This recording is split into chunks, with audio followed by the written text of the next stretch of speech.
আপনার এনসিপি কে আমি একটু বলবো ওনাদেরকে যে ওনারা কেউ এই লাড়ালাড়ির মধ্যে ওনাদেরকে রেখেছেন, যদি সেটা করেন সেটা বাংলাদেশের জন্য, বাংলাদেশের ভবিষ্যতের জন্য ভালো হবে না।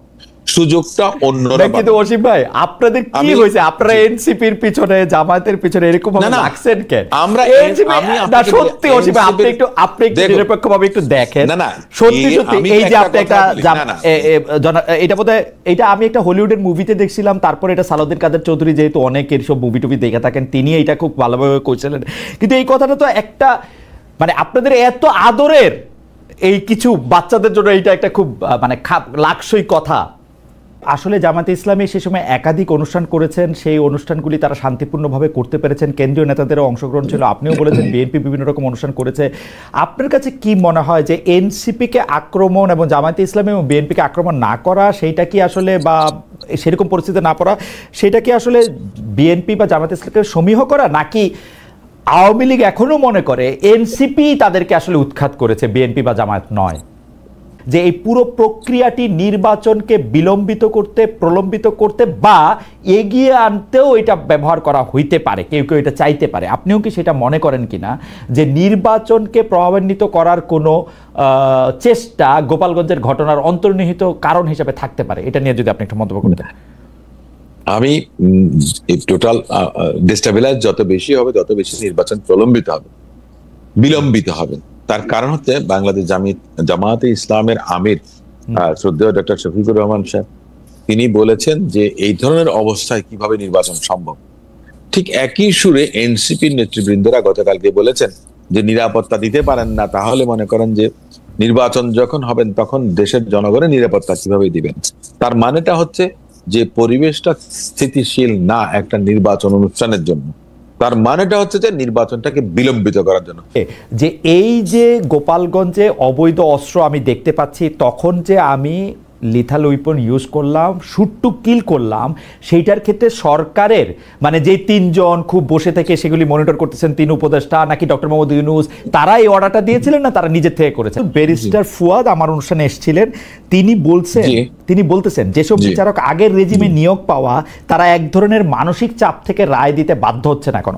আমি যেহেতু বাংলাদেশের আইন আদালত অঙ্গনের কার্যক্রমগুলি একটু ফলো করার চেষ্টা করি, আমি দেখি বিএনপির লয়াররা দাঁড়াইলেই রিলিফ পাচ্ছেন, তারা খুব কম হারতেছেন।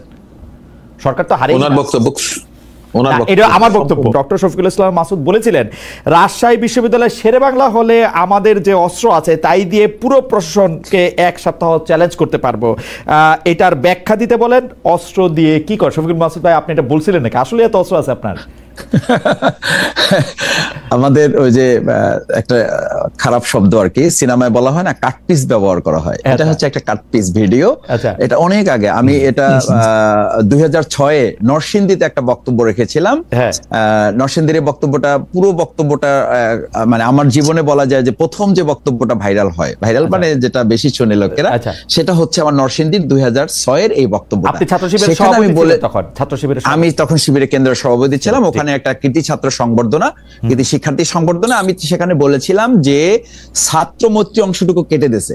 অর্থাৎ ছাত্রমৈত্রী বলেছিল যে আমাদের শুধু শেরেবাংলা হলে যে অস্ত্র আছে এটা দিয়ে পুরো রাজশাহী মহানগরীকে আমরা কন্ট্রোল করতে পারবো। এই মৈত্রীটুকু কেটে দিয়ে বাকিটুকু কাটপিস হিসাবে লাগিয়ে দিয়েছে। তো রাইট, তো এইটা আমি যিনি পোস্ট করেছেন আমি তাকে বলবো যে আমার নরসিংদীর সেই ফুল ভিডিওটা সার্চ দিলে এটা পাবেন এবং সেখানে শুনে নেবেন।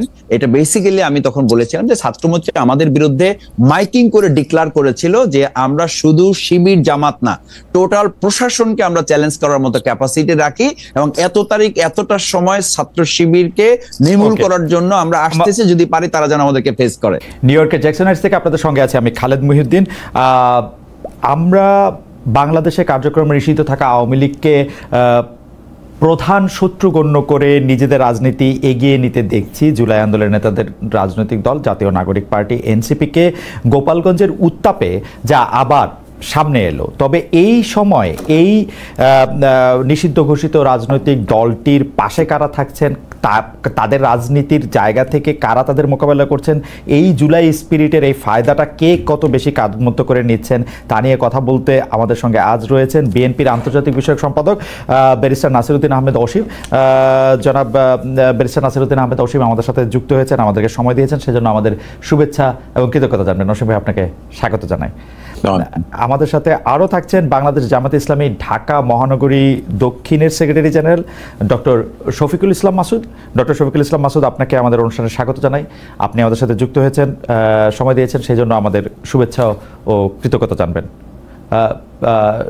জি জি জি শফিক ভাই, আমরা যে বিষয়টি নিয়ে আজকে কথা বলতে চাই সেই বিষয়টিতে আসার আগে আমরা, অসীম ভাইও আছেন আমাদের সঙ্গে, আমরা আপনার কাছ থেকে একটু জানতে চাইবো যে এই যে গোপালগঞ্জের ঘটনায় যে ঘটনাটি ঘটলো, আমরা কেউই এই বিষয়টি এইভাবে চাই নাই এরকম হোক, তারপরও ঘটনাটি ঘটেছে, এর জন্য আপনি কাকে বা মানে কার কতটা দায় দিবেন বা কাকে দায়ী করবেন?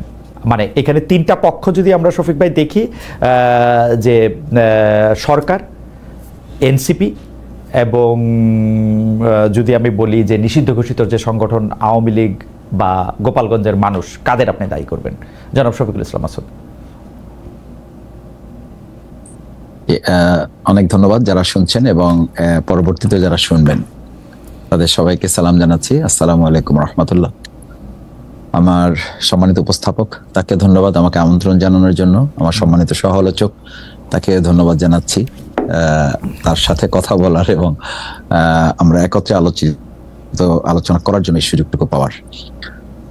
গোপালগঞ্জের ঘটনাটি তো আসলে আকস্মিক বলতে হবে এবং এটা আমাদের জন্য উদ্বেগের ব্যাপার যে একটা দল যারা জুলাই আগস্টের গণঅভ্যুত্থানে নেতৃত্ব দিয়েছে এবং অগ্রণী ভূমিকা পালন করেছে, ছাত্র জনতার হয়ে তারা প্রতিনিধিত্ব করেছে, বিগত 17 বছরের দীর্ঘ আন্দোলন সংগ্রামের একটা জায়গায় এসে তারা চূড়ান্ত আন্দোলনকে ধারণ করার জন্য ভূমিকা রেখেছে, জীবন বাজি রেখেছে, তাদের অনুসারীরা শহীদ হয়েছে, আহত পঙ্গুত্ব বরণ করেছে।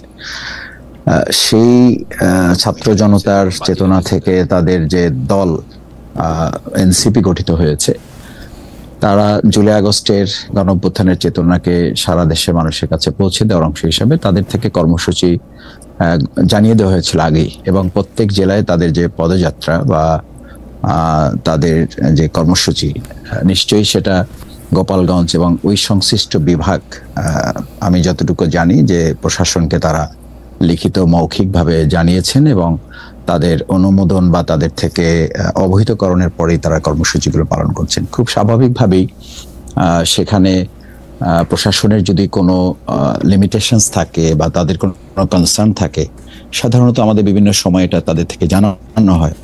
আমি যতটুকু জানি বা আমার যতটুকু পত্রপত্রিকার মাধ্যমে সোশ্যাল মিডিয়ায় জানার সুযোগ হয়েছে, সেরকম কোনো উদ্বেগ, উৎকণ্ঠা বা তাদের কোনো নেগেটিভ মেসেজ তাদেরকে দেওয়া হয়নি বা তাদেরকে সতর্ক করা হয়নি বা তাদেরকে না করা হয়নি। তাহলে সেখানে তো প্রশাসনেরই পুরো দায়িত্বটা থাকার কথা যে এই প্রোগ্রামটি সুন্দর করার জন্য, এই প্রোগ্রামটি শান্তিপূর্ণ করার জন্য, সফল করার জন্য নাগরিক হিসাবে বা একটা দল হিসাবে দেশের সাংবিধানিক অধিকার হচ্ছে তাদেরকে নিরাপত্তা দেওয়া। আমার মনে হয় প্রথম আমরা এটা বলতেই পারি যে প্রশাসন সেই ক্ষেত্রে ব্যর্থ হয়েছে। দ্বিতীয় হচ্ছে গোপালগঞ্জবাসী বলা যাবে না, গোপালগঞ্জের মধ্যে নানান মত পথ এবং ধর্মের মানুষ আছে, চিন্তার মানুষ আছে। সেখানে কতিপয় ফেসিবাদের দোসর যারা, ফেসিবাদের অংশ যারা, আওয়ামী, ছাত্রলীগ, যুবলীগ, যারা নিষিদ্ধ সংগঠন এখন রাষ্ট্রের থেকে, আমরা দেখেছি মিডিয়ার কল্যাণে যে তারা প্রকাশ্যে দিনের বেলায় একেবারে ভর দুপুরে ককটেল বিস্ফোরণ ঘটিয়েছে, আগ্নেয়াস্ত্র ব্যবহার করেছে এবং চেয়ার টেবিল ভাঙচুর করেছে। এনসিপির যারা কেন্দ্রীয় নেতা তাদেরকে তারা ধাওয়া দিয়েছে, আহত করার চেষ্টা করেছে এবং কেউ কেউ আহত হয়েছে। সেই জায়গায় আবার বোধ হয় যে গোপালগঞ্জবাসী বলা যাবে না, বরং সেখানকার আওয়ামী লীগের দোসর এবং আমরা যতটুকু জেনেছি এটি সত্য বা মিথ্যা এটি এখনো প্রমাণ করা যায়নি, সেটি সরকার দেখবে। আমরাও খোঁজ খবর নিচ্ছি যে বাংলাদেশে বিভিন্ন জায়গা থেকে অনেকেই সেখানে নিরাপদ মনে করে বা সেই জায়গাটিকে তাদের একটা পকেট মনে করে তারা সেখানে আশ্রয় নিয়েছে, বা সেখানে তাদের অস্ত্র বা যে সমস্ত বিষয়গুলো তাদের ছিল ওটাকে তারা একটা নিরাপদ জোন মনে করে, সেখানে তাদের কেউ কেউ আশ্রয় নিয়েছেন এবং তারাও সেদিন সেখানে অংশগ্রহণ করেছেন। সেই জায়গাটা আমি মনে করি যে এনসিপি বা যারা জুলাই যোদ্ধা হিসাবে ভূমিকা রেখেছে তারা তাদের প্রোগ্রামটি করার ক্ষেত্রে সতর্কতা অবলম্বন করেছে, কিন্তু এত তো সত্ত্বেও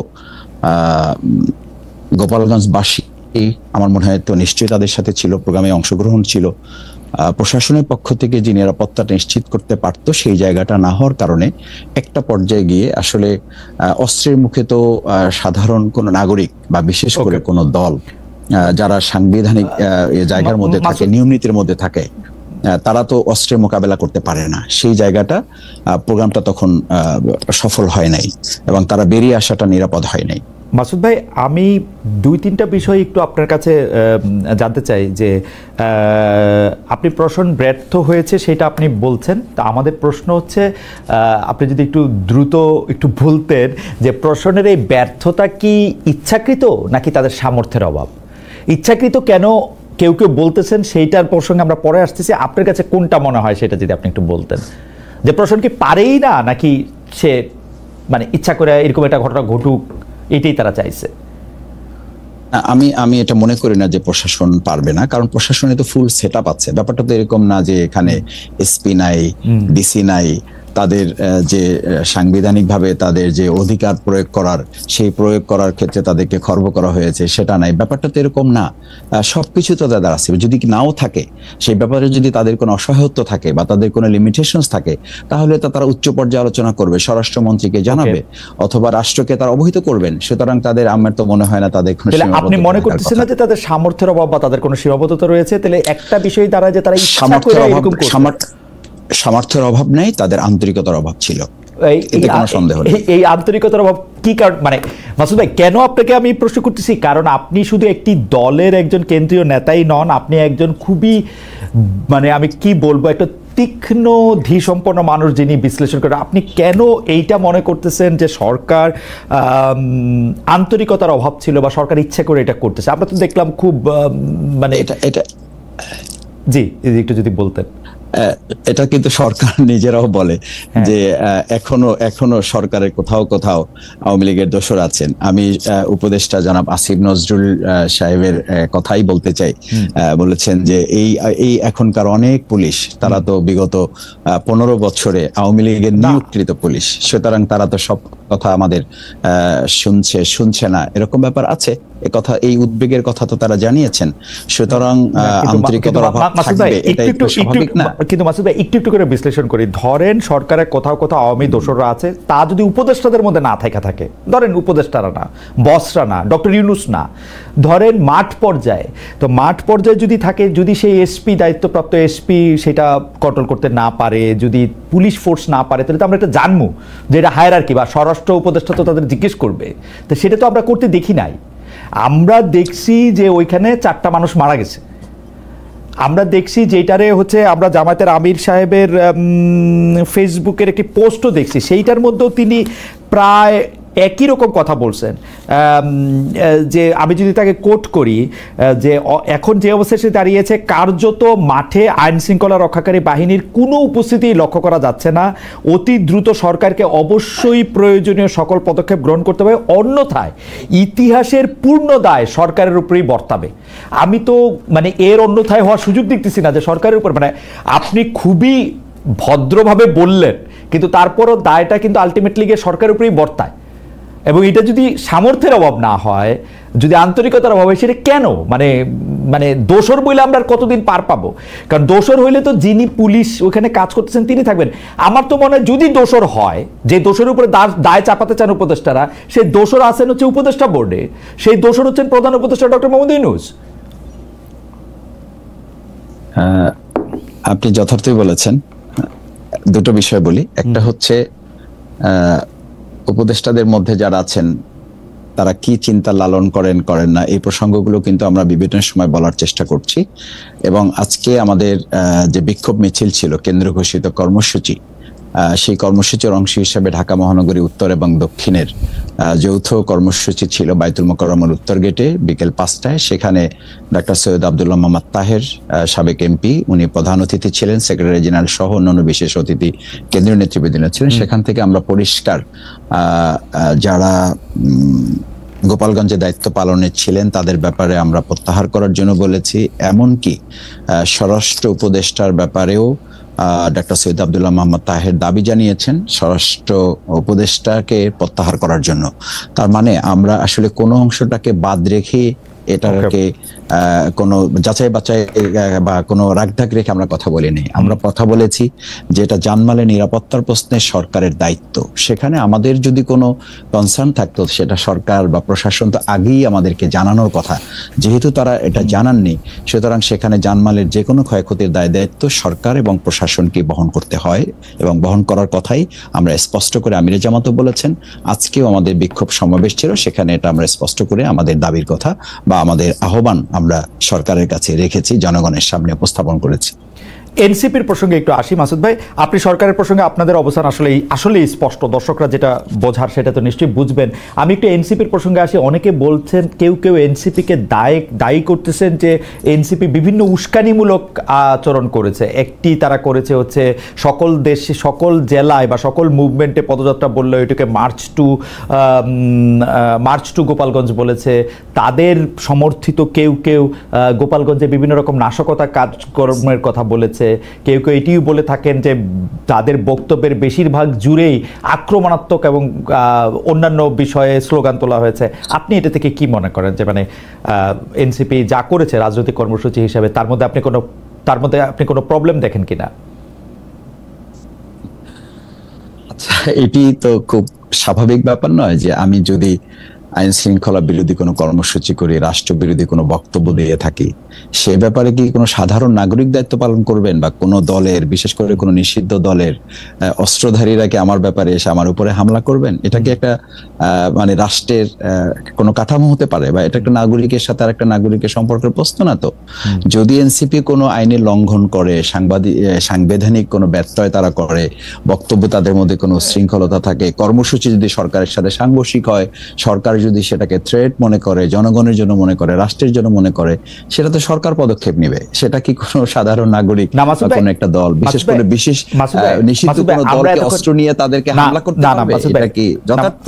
না, একদমই যথার্থ না। কিন্তু মাসুদ ভাই, আমি অসীম ভাই, এতক্ষণ আমরা অসীম ভাইকে হারিয়ে ফেলেছিলাম কোনো এক অসীমে, কিন্তু আমরা আবার তাকে পেয়েছি, সেজন্য আমরা ব্যারিস্টার অসীমকে শুনতে চাই। তো অসীম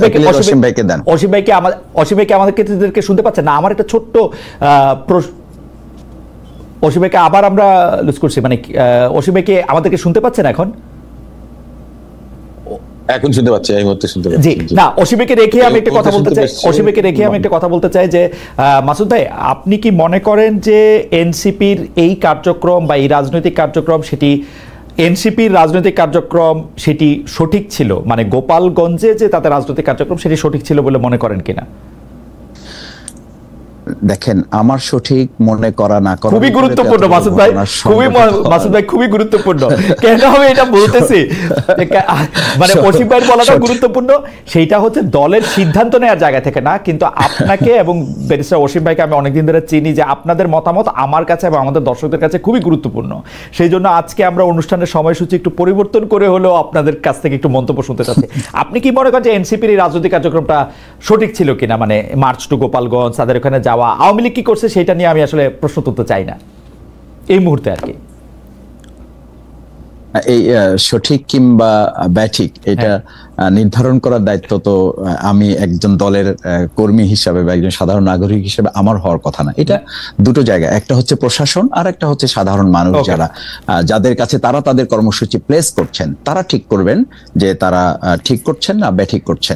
দুটো জায়গা, একটা প্রশাসন আর একটা হচ্ছে সাধারণ জনগণ। মাসুদ ভাই, আমি একটু অসীমের কাছে যাই, অসীমের কাছ থেকে গিয়ে আবার আমি ফিরে আসবো। আমি প্রশ্নটা একটু আপনার কাছে রিস্ট্রাকচার করি। যেমন ধরেন, একটি রাজনৈতিক দল হিসাবে এনসিপি বাংলাদেশের 63টা জেলায় যাবে, 64 নম্বর জেলায় যাবে না, বা কোনো কারণে গোপালগঞ্জে না গিয়া তাদের ফরিদপুর চলে যেতে হবে বা যশোর যেতে হবে, সেটাতে আমি বিশ্বাস করি না। আমি মনে করি রাজনৈতিক দল হিসেবে তাদের সেখানে যাওয়ার অধিকারও আছে, তাদের রাজনৈতিক কর্মসূচি পালন করারও তাদের মানে তারা এটা করতেই পারে। আমি শুধু জানতে চাই জনাব শফিকুল ইসলাম মাসুদ ব্যাপারটাকে ঠিক মনে করেন কিনা, তারা যেভাবে রাজনৈতিক কর্মসূচিটা নিয়েছে, নামটা যেভাবে নিয়েছে, সেই পুরো প্রক্রিয়াটাকে সমর্থন করেন কিনা। কেন আমি প্রশ্ন করতেছি সেটারও একটা কারণ আছে। আমি একটু ব্যারিস্টার নাসিরউদ্দিন অসীমের কাছে একটু ঘুরে আসি।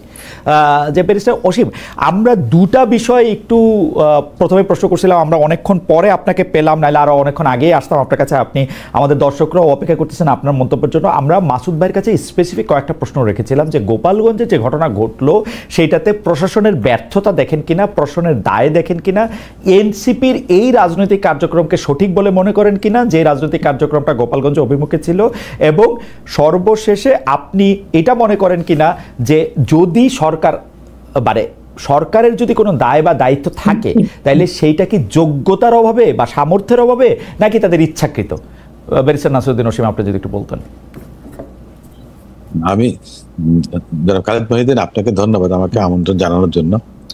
আমার সঙ্গে ডক্টর শফিকুল ইসলাম মাসুদ, উনি ওনার যদি স্মরণ থাকে নিঃসন্দেহে, যে আমরা 8-10 জন মিলে 2023 সাল 24 সাল তার আগেও মাঝে মাঝে কিন্তু আমরা আন্দোলন নিয়ে প্রতি সপ্তাহে 2 বার অন্তত আপনার স্কাইপিতে আমরা একসঙ্গে কিন্তু সংযুক্ত হতাম ফ্যাসিস্ট বিরোধী আন্দোলনের কর্মপন্থা নিয়ে বা অগ্রগতি নিয়ে।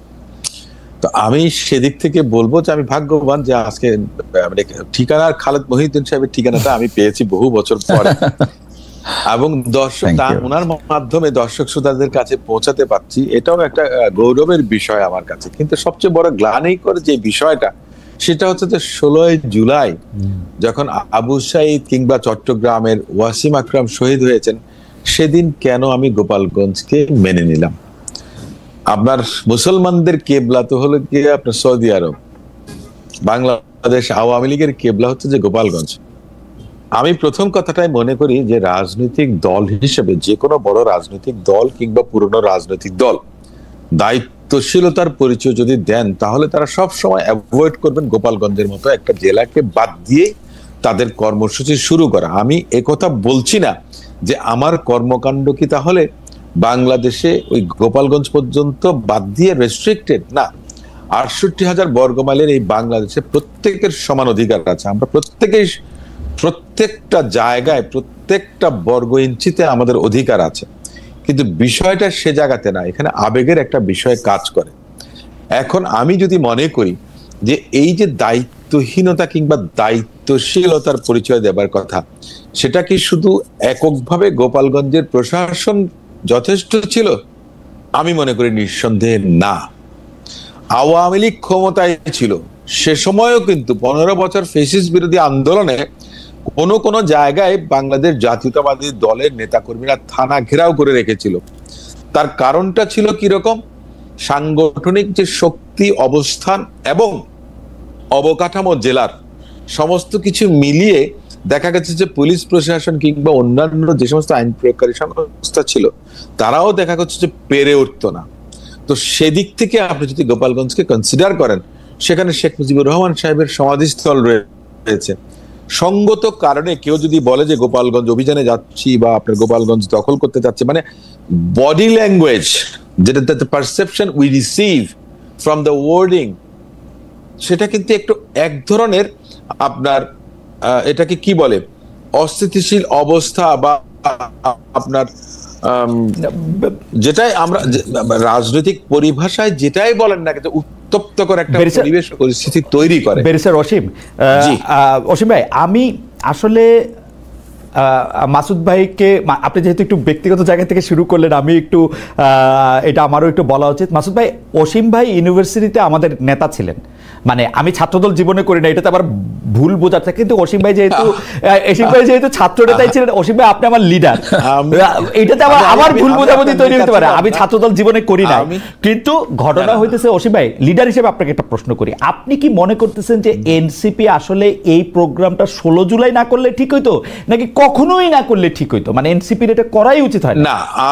আমি একটু আসি, এনসিপি করতে পারতো। দেখুন, বাংলাদেশ জাতীয়তাবাদী দল কিন্তু 5ই আগস্ট 2024 অব্যবহিত পরে একটা প্রোগ্রাম করেছিল, যেখানে স্বেচ্ছাসেবক দলের প্রেসিডেন্ট জিলানিকে আপনার ন্যাক্কারজনক নগ্নভাবে হামলা করা হয়েছে। তার শিশু সন্তান, তার স্ত্রী, তাদেরকে আমি হসপিটালে দেখতে গেছি, তারাও কিন্তু মারাত্মকভাবে আপনার জখম হয়েছিল, তারাও কিন্তু হত্যাকাণ্ডের শিকার হতে পারত।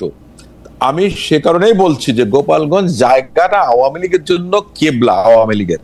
তো সেক্ষেত্রে অবশ্যই এনসিপির তো অধিকার আছে যে কোনো জায়গায়, যে কোনো রাজনৈতিক দলের যে নিষিদ্ধ না, সে সেখানে যেতে পারবে। এখন আপনি যদি বলেন যে নিষিদ্ধ আওয়ামী লীগ তাদেরকে আক্রমণ করেছে, না, গোপালগঞ্জের অধিবাসীরা আক্রমণ করেছে, এটা একটা বিতর্কের বিষয়, ডিবেটের বিষয়।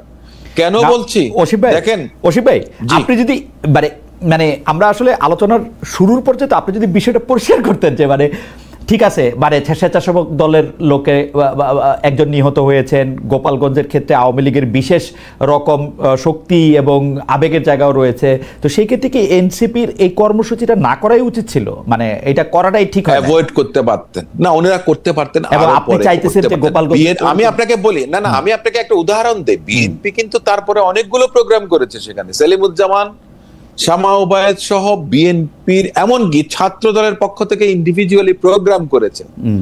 এটা আপনার পর্যায়ক্রমে সম্ভব। একটা কথা বলি যে এনসিপি করেছেন যারা অপেক্ষাকৃত তরুণ ভাই বোনরা, আমি তাদেরকে সাধুবাদ জানাই, তারা যে আন্দোলনের নেতৃত্ব দিয়েছেন। আমি সবসময় চেয়েছিলাম যে অঙ্কুরেই যেন কেউ ঝরে না পড়ুক, কিন্তু ওনাদের কর্মকাণ্ডটা দেখে মনে হয়েছে যে ওনাদের প্রত্যাশার থেকে প্রাপ্তিটা এত বেশি হয়ে গেছে যে ওনাদের অবস্থাটা অনেক সময় যে গায়ে মানে না আপনি মোড়ল, এমন ধরনের একটা না কিন্তু অসীম ভাই আপনারা তো মোড়ল, ওরা তো গায়ে মানে না আপনি মোড়ল, আপনারা তো মোড়ল।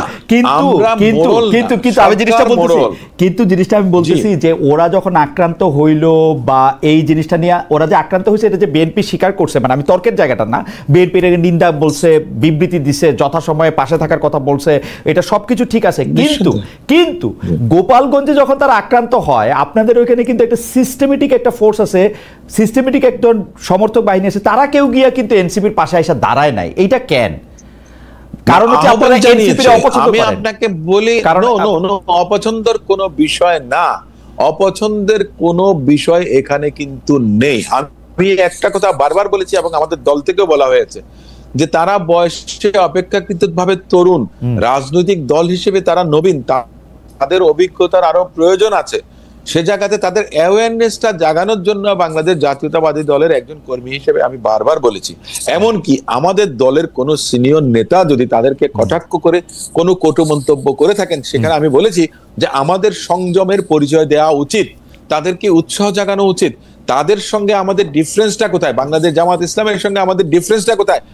আসেন না সবাই একসঙ্গে তো আন্দোলন করেছি দীর্ঘ 16-17 বছর, তাহলে আপনার 16-17 মাসের জন্য এক জায়গায় বসে ফেসিস্টকে মোকাবেলা করার জন্য, কিংবা ফেসিস্ট যেন সুযোগ না পায়, সমৃদ্ধ একটা বাংলাদেশ আইনের কারণ হচ্ছে কি জানেন অসীম ভাই, কারণ হচ্ছে আপনারা যেহেতু বুঝে ফেলছেন যে আপনারা ক্ষমতায় যাবেন, সেই জন্য আপনারা কাউকে আর এখন ঠিক সমান মর্যাদা দিতে চান না, আপনারা তাদেরকে কারোর সহযোগী, কারো সহকারী। না খালেদ ভাই,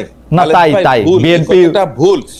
আমি আপনাকে একটা কথা বলি, দেখুন 5ই আগস্ট যদি এদেশে না হতো, তার আগে কিন্তু রাষ্ট্রধর্মের 31 দফা সংস্কার কর্মসূচি দলের ভারপ্রাপ্ত চেয়ারপারসন জনাব তারেক রহমান সাহেব যুগপৎ আন্দোলনের রাজনৈতিক দলগুলোর সঙ্গে বসে সিদ্ধান্ত নিয়েছেন। 2016 সালে আমার দলের নেত্রী রূপকল্প 2030 দিয়েছিলেন। 27 দফা কর্মসূচি বিএনপির একক কর্মসূচি ছিল।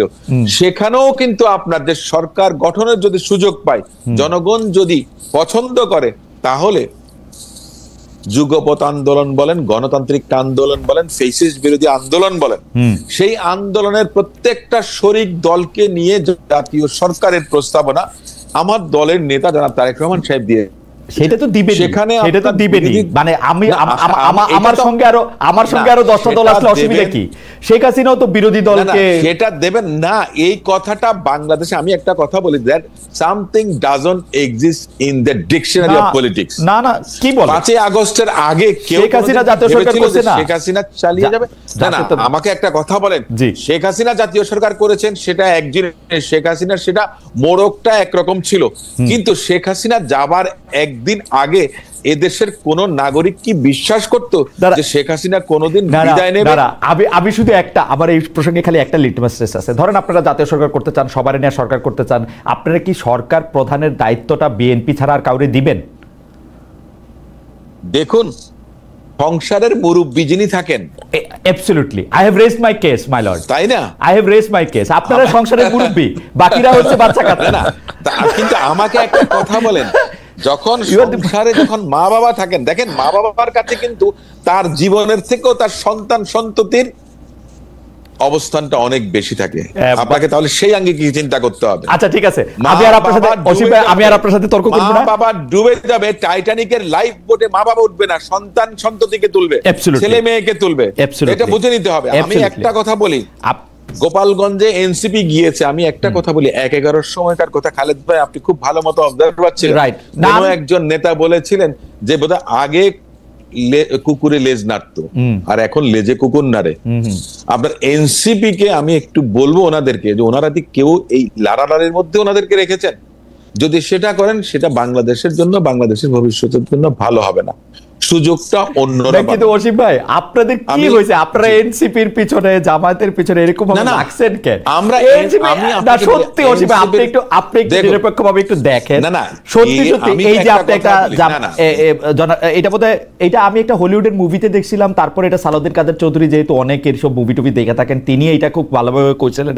কিন্তু এই কথাটা তো একটা, মানে আপনাদের এত আদরের এই কিছু বাচ্চাদের জন্য এইটা একটা খুব মানে লাকসই কথা। না, আমি আপনাকে একটা কথা বলি, আমাদের দলের নেতা জনাব তারেক রহমান সাহেব, আমাদের দলের মহাসচিব সাহেব থেকে আরম্ভ করে এমনকি আজকে তো অফিসিয়াল স্টেটমেন্ট এসছে, গতকালও এসছে, কিন্তু আমাদের দলের সর্বস্তরের নেতা কর্মীরা বলেছেন যে এনসিপির পাশে দাঁড়ানোর জন্য।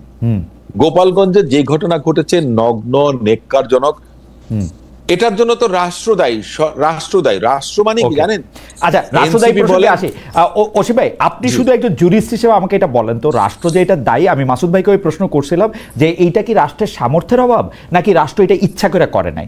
মানে মাসুদ ভাই আমাদেরকে, আপনি তখন আমাদের, আমি একটা কথা বলেছিলাম মাসুদ ভাই এটা বলছে যে রাষ্ট্রের সামর্থ্যের অভাব না, রাষ্ট্রের সামর্থ্যের অভাব না। আমি যে কথাটা বলেছিলাম আপনাকে একটু আগে, যে লেজে নাড়ে কিনা, লেজে নাড়ে কিনা, সে লেজ কারা ভাই?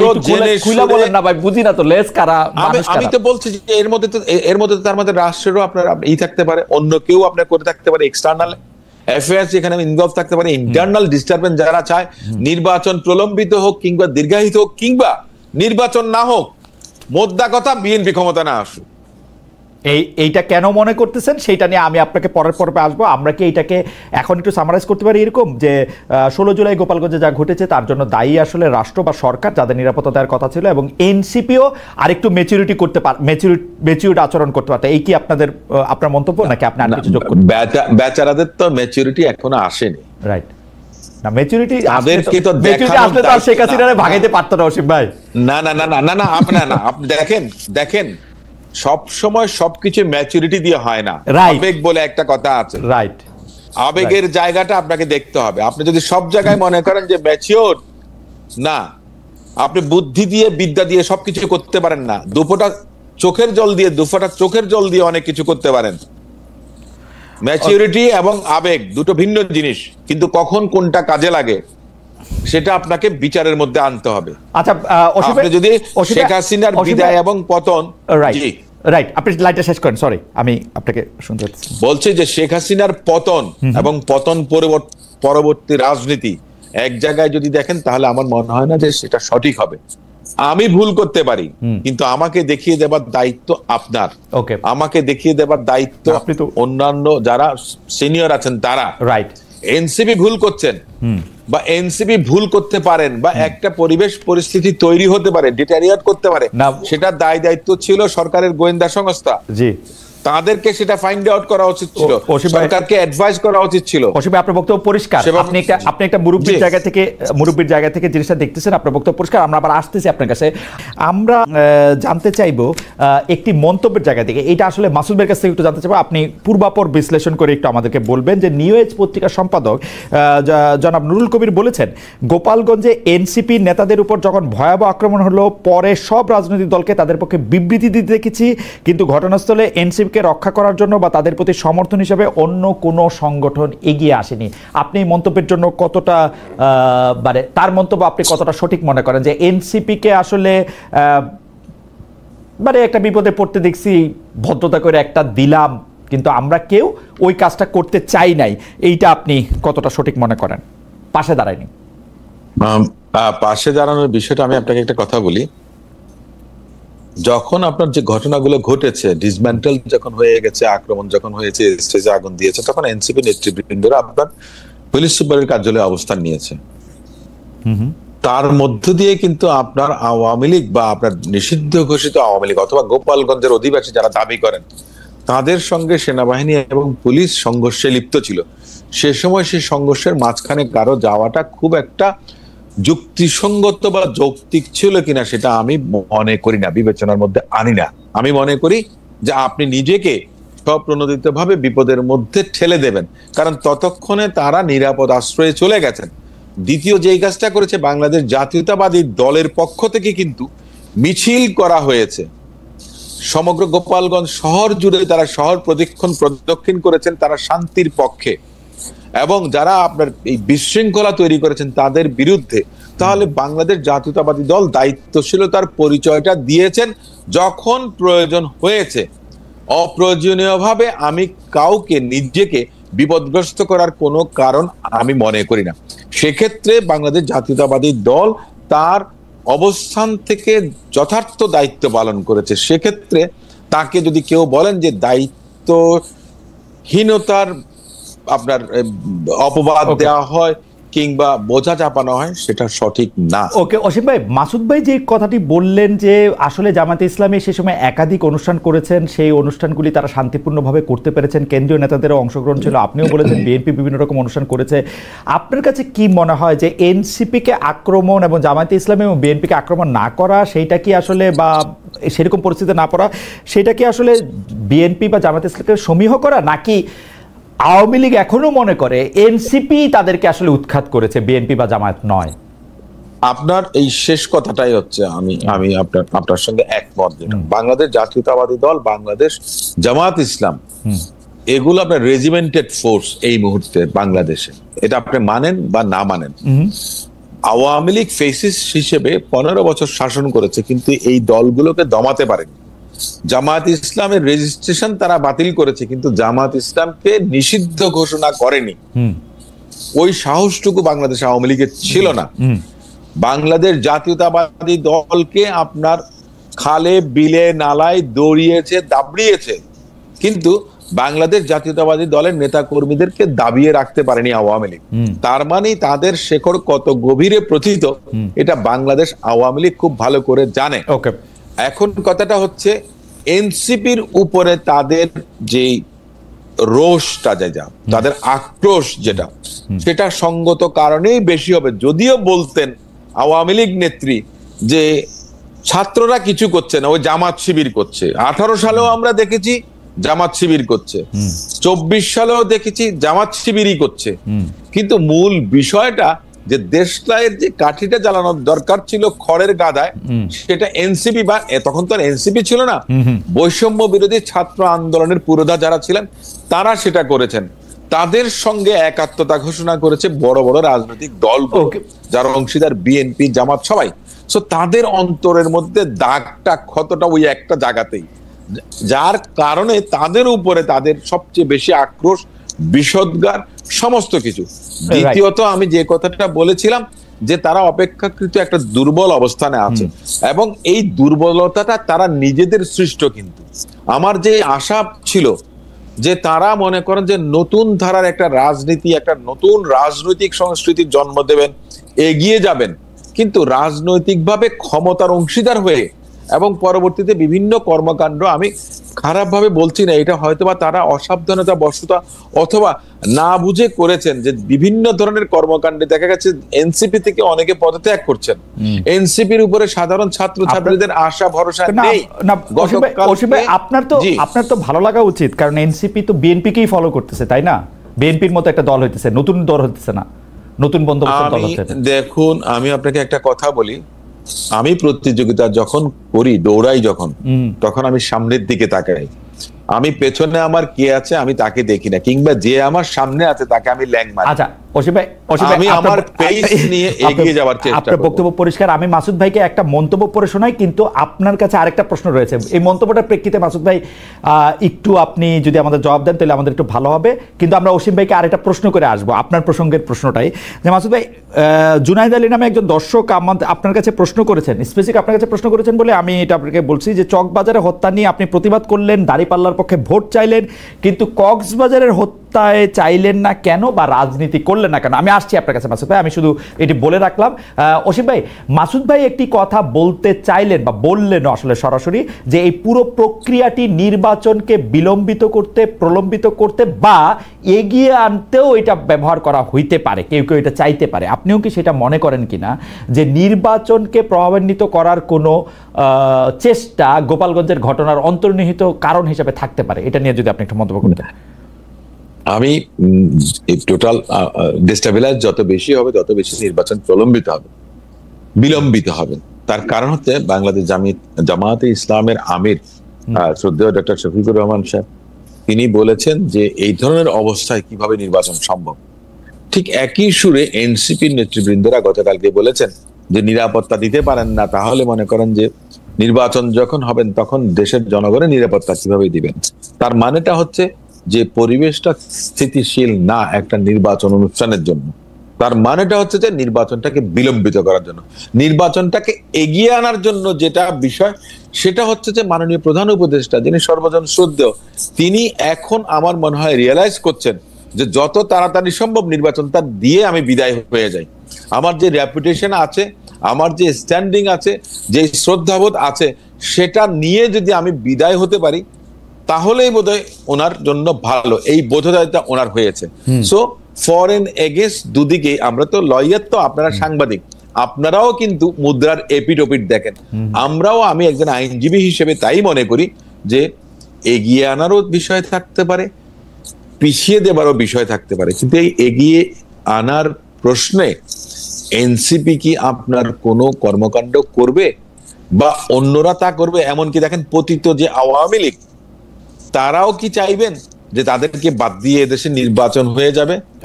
তারা তো একসময় এদেশে স্টেক হোল্ডার ছিলেন। সুতরাং আওয়ামী লীগ চায় সবকিছু একই সূত্রে গাঁথা। রাইট, আওয়ামী লীগ চায় ইলেকশনটা পরে হোক।